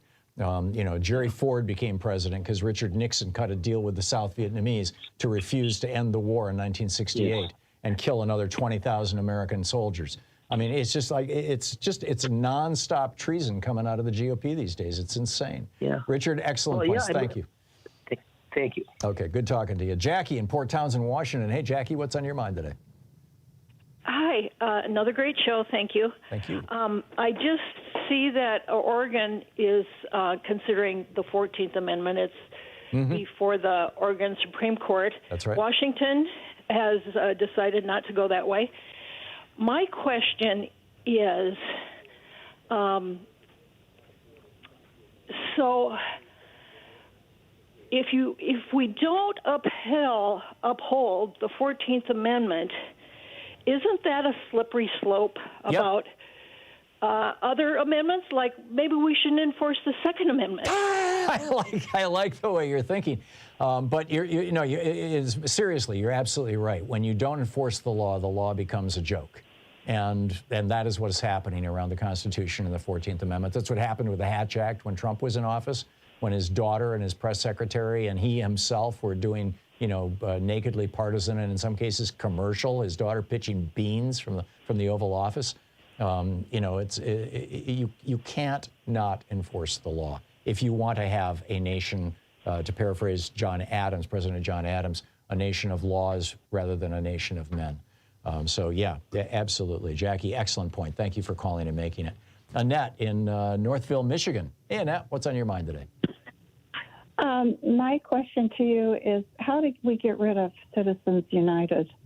Does we maybe elect some progressive people for that? There's two ways to overturn. Citizens United is the Supreme Court decision that put in a box and wrapped up in a bow this whole argument that started arguably started in the 1880s, but it really went full blown in 1976 and 78, where conservatives on the Supreme Court said that money is speech. Is free speech and is protected by the First Amendment. So bribery is no longer a crime, and that corporations are persons not. So there's two ways to do this, Annette. The first, and I just had to say that for people who don't know what we're talking about. The first is to pass a constitutional amendment that overturns Citizens United. This says money is not speech and corporations are not people. MoveToAmend.org has been working on this for years. And if you care about the issue, I encourage you to support them and check them out. Move to Amend, as in amend the Constitution, MoveToAmend.org. The second way to do it is to have Congress pass a law which clearly states that corporations are not persons and that money is not speech. And basically, and they could even add what's called a court stripping or jurisdiction stripping provision into that law that says that the Supreme Court may not rule on this, which is made possible by Article 3, Section 2 of the Constitution, which says that the Supreme Court shall operate under rules established by Congress and with exceptions established by Congress. And so those are the two ways to make it happen. There may be others that I don't know about, but I've looked at this issue for a lot of years, and I'm pretty sure that those are it. So yeah, get a bunch of progressives elected. Right. So the third way is to have the Supreme Court reverse themselves. That would require changing the composition of the Supreme Court. Right. I don't know how the Congress would want to go for that because they're all, getting paid. I know. It's because of Citizens United. Exactly. It's a catch-22. Annette, thank you. You're listening to Thom Hartmann. Visit ThomHartmann.com for audio and video archives. 46 minutes past the hour here on the home of the political revolution. We'll be right back with your calls. Stay tuned.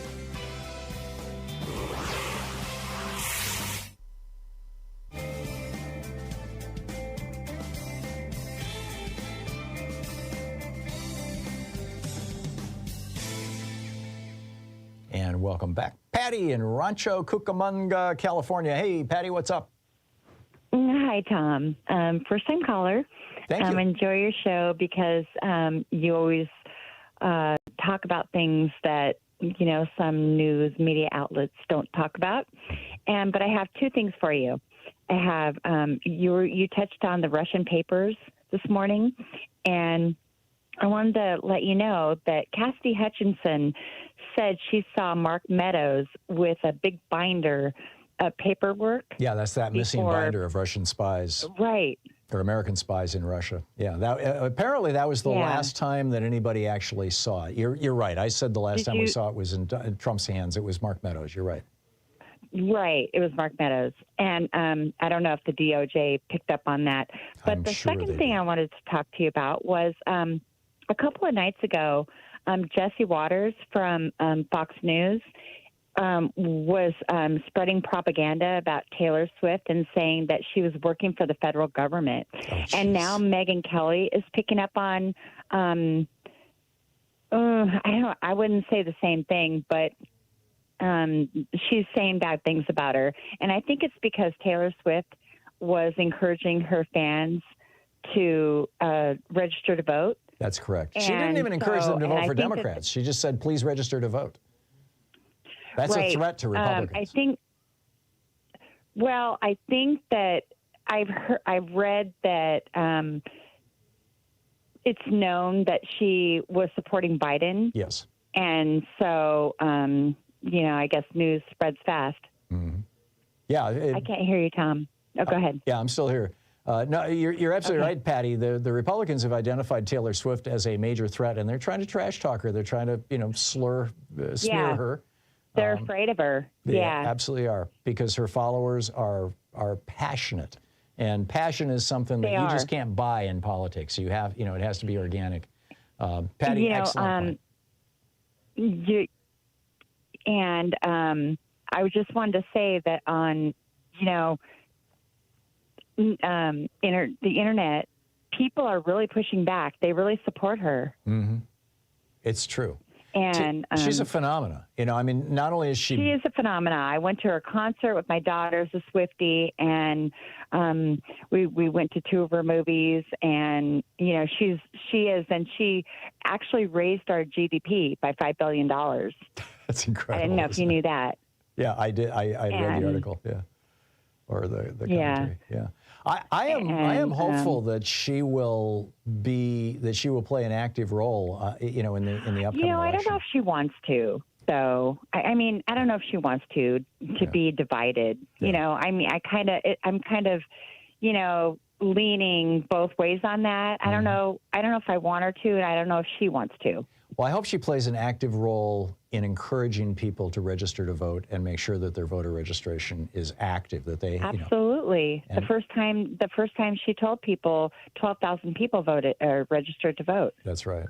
That's right. I thought the number was even larger than that, but it's you're absolutely right. And like I said, the Republicans view that as a threat. You've got literally over 300 pieces of anti-voter legislation were submitted to Republican legislatures last year.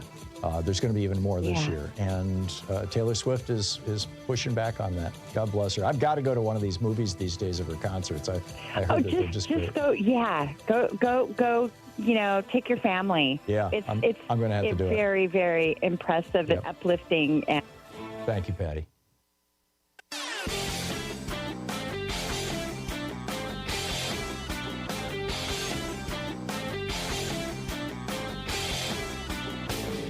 Help support Progressive Radio. If you're listening to us on a commercial station, call their advertisers and let them know you're listening. If you're listening to us on Pacifica, or one of our many nonprofit stations, please support them when they do their fundraising drives. Thanks for supporting Progressive Talk Radio, and tag you're it. One of the grand questions that political scientists have been scratching their heads over for years in America is, why do right-wing billionaires fund anti-black history movements? Why are they pouring money into these people? Why are they funding anti-trans movements? What does this have to do with being a billionaire? Well, it turns out it has a lot to do with it, and here's why. Almost 30 million Americans lack health insurance. 37 million of us live in dire poverty. 1 in 5 of us are illiterate. 1/4 of Americans suffer from a diagnosable mental illness and can't get treatment. 316 people are shot every day in America. 44% of us carry student debt. And the billionaires don't want to pay income taxes to deal with any of these problems of society.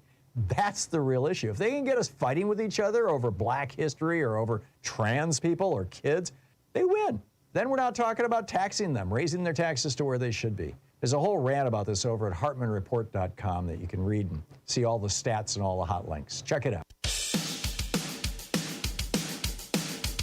52 minutes past the hour, picking up your calls. Diane in Atlanta. Hey, Diane, what's on your mind today? Hello. Nice to get through. Yes, Tom, I'm a fellow baby boomer, but I'm a little bit younger than you. I wasn't quite old enough to be in SDS or any of that, but, I have never been this afraid. My anxiety is just through the roof. It is unbelievable. And I mean, Richard Nixon was bad, but good grief, I'd rather dig him up with my bare hands, reanimate his rotting corpse, and put him in the White House than to ever face Trump in there again. What a metaphor. I think he will absolutely follow through with these horrible threats. These people are absolutely ready, willing, and want the violence. They want it. Yes. And they're getting it, by the way. Yes.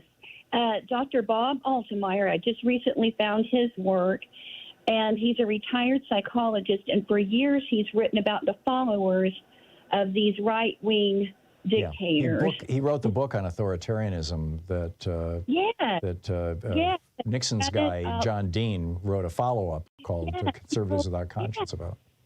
Wrote one of the books with him, and he calls the followers right-wing authoritarians.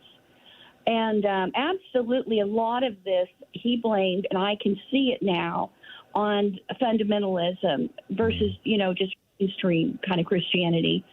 But it has warped their thinking, so they can't think clearly. I guess that's kind of brainwashed them. Yep. They're very hypocritical, and there's no getting through to them. Like, I guess the one caller's sister is a lesbian, but she also doesn't believe in abortion. No, her daughter is. The sister is just a fundamentalist. Okay, right. I have a brother-in-law like that. Yeah. What a nightmare. When I first met him, I'd never met anybody like that. I mean, I thought he was just an aberration, but now they're everywhere. Yeah. And I lost a sister to this cult. I lost a first cousin that got wrapped up in fundamentalism. I think also, I experimented a little bit with drugs back in the day, but I think some people took it a little too seriously. I do see some cognitive decline in some of these people. Yeah. That could explain some of it. I mean, honestly. It could. It could. It's hard to say, but yeah. Diane, all excellent points, and this is, these threats of violence are not going to go away until they're completely discredited, until as a society we repudiate them. Once our democracy, if he's reelected, our democracy ends. Did you know the only thing I figured out that could possibly save us? The Pentagon. Yeah. If they decide to go along with it, it's all done. Yeah. And there's nothing you can do because we are the mightiest, powerful nation in the world. Yeah. You can't fight against it. Yeah, and this is where the Insurrection Act is so dangerous because it gives the president virtually unlimited power. I mean, it was written in 1798. It needs to be rewritten and changed. Diane, I want to get one more call in here before the end of the show, but thank you for your call. Your points were all very well made. Thank you so much. Lisa in Chicago. Hey, Lisa, what's on your mind today? Hi, Tom. Hey, Lisa. Hi, Tom. Can you hear me? Just fine. Hey. I've been doing so much reading and things, and my mind is like going to explode. But I was listening to that man and how fearful he is of, the way things are going, losing our democracy and things, and the fact that, people are being just shot up in the streets, and, we don't have any medical care, we don't have anything, and it's like you have to realize that they don't, the Republicans don't care who's lost in the war. No, as long as they get their tax breaks and their deregulation so they can dump pollution on us, they're happy. So I just had this one question. I've been kind of looking into food and water lately, and I was curious about this buying of of farms and of seeds. Lisa, I'm sorry, that's a huge topic, and I'm flat out of time.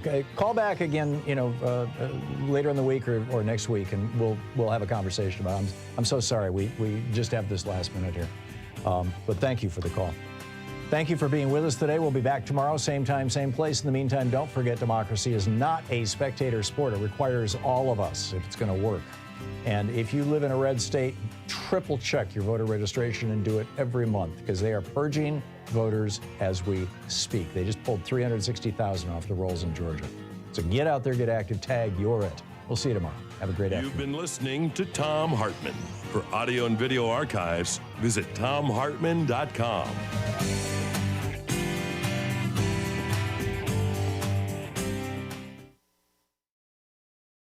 In addition to bringing you the Thom Hartmann Program here on Free Speech TV and Video Media Online, we also have a whole set of ways you can interact with us and tools you can use to spread the word about the importance of democracy and the threats to it in our republic. First, there's your daily homework. Sue Nethercutt puts together a daily email newsletter that has a link to every story I discuss on the air, so you can find my sources and you can share them with your friends. It's free, and you can sign up at thomhartmann.com. Second, I publish my daily take every day over at the HartmannReport.com website. That's also free if you want the daily 5 days a week rant in your inbox. No ads either. Third, we have the podcasts. There's the free 1-hour version of our daily show that's advertising supported. You can find that wherever you get your podcasts normally. And then there's also the podcast of the entire 3-hour show with no advertisements, and that's available by subscription over at thomhartmann.com. So check them all out at thomhartmann.com and hartmannreport.com.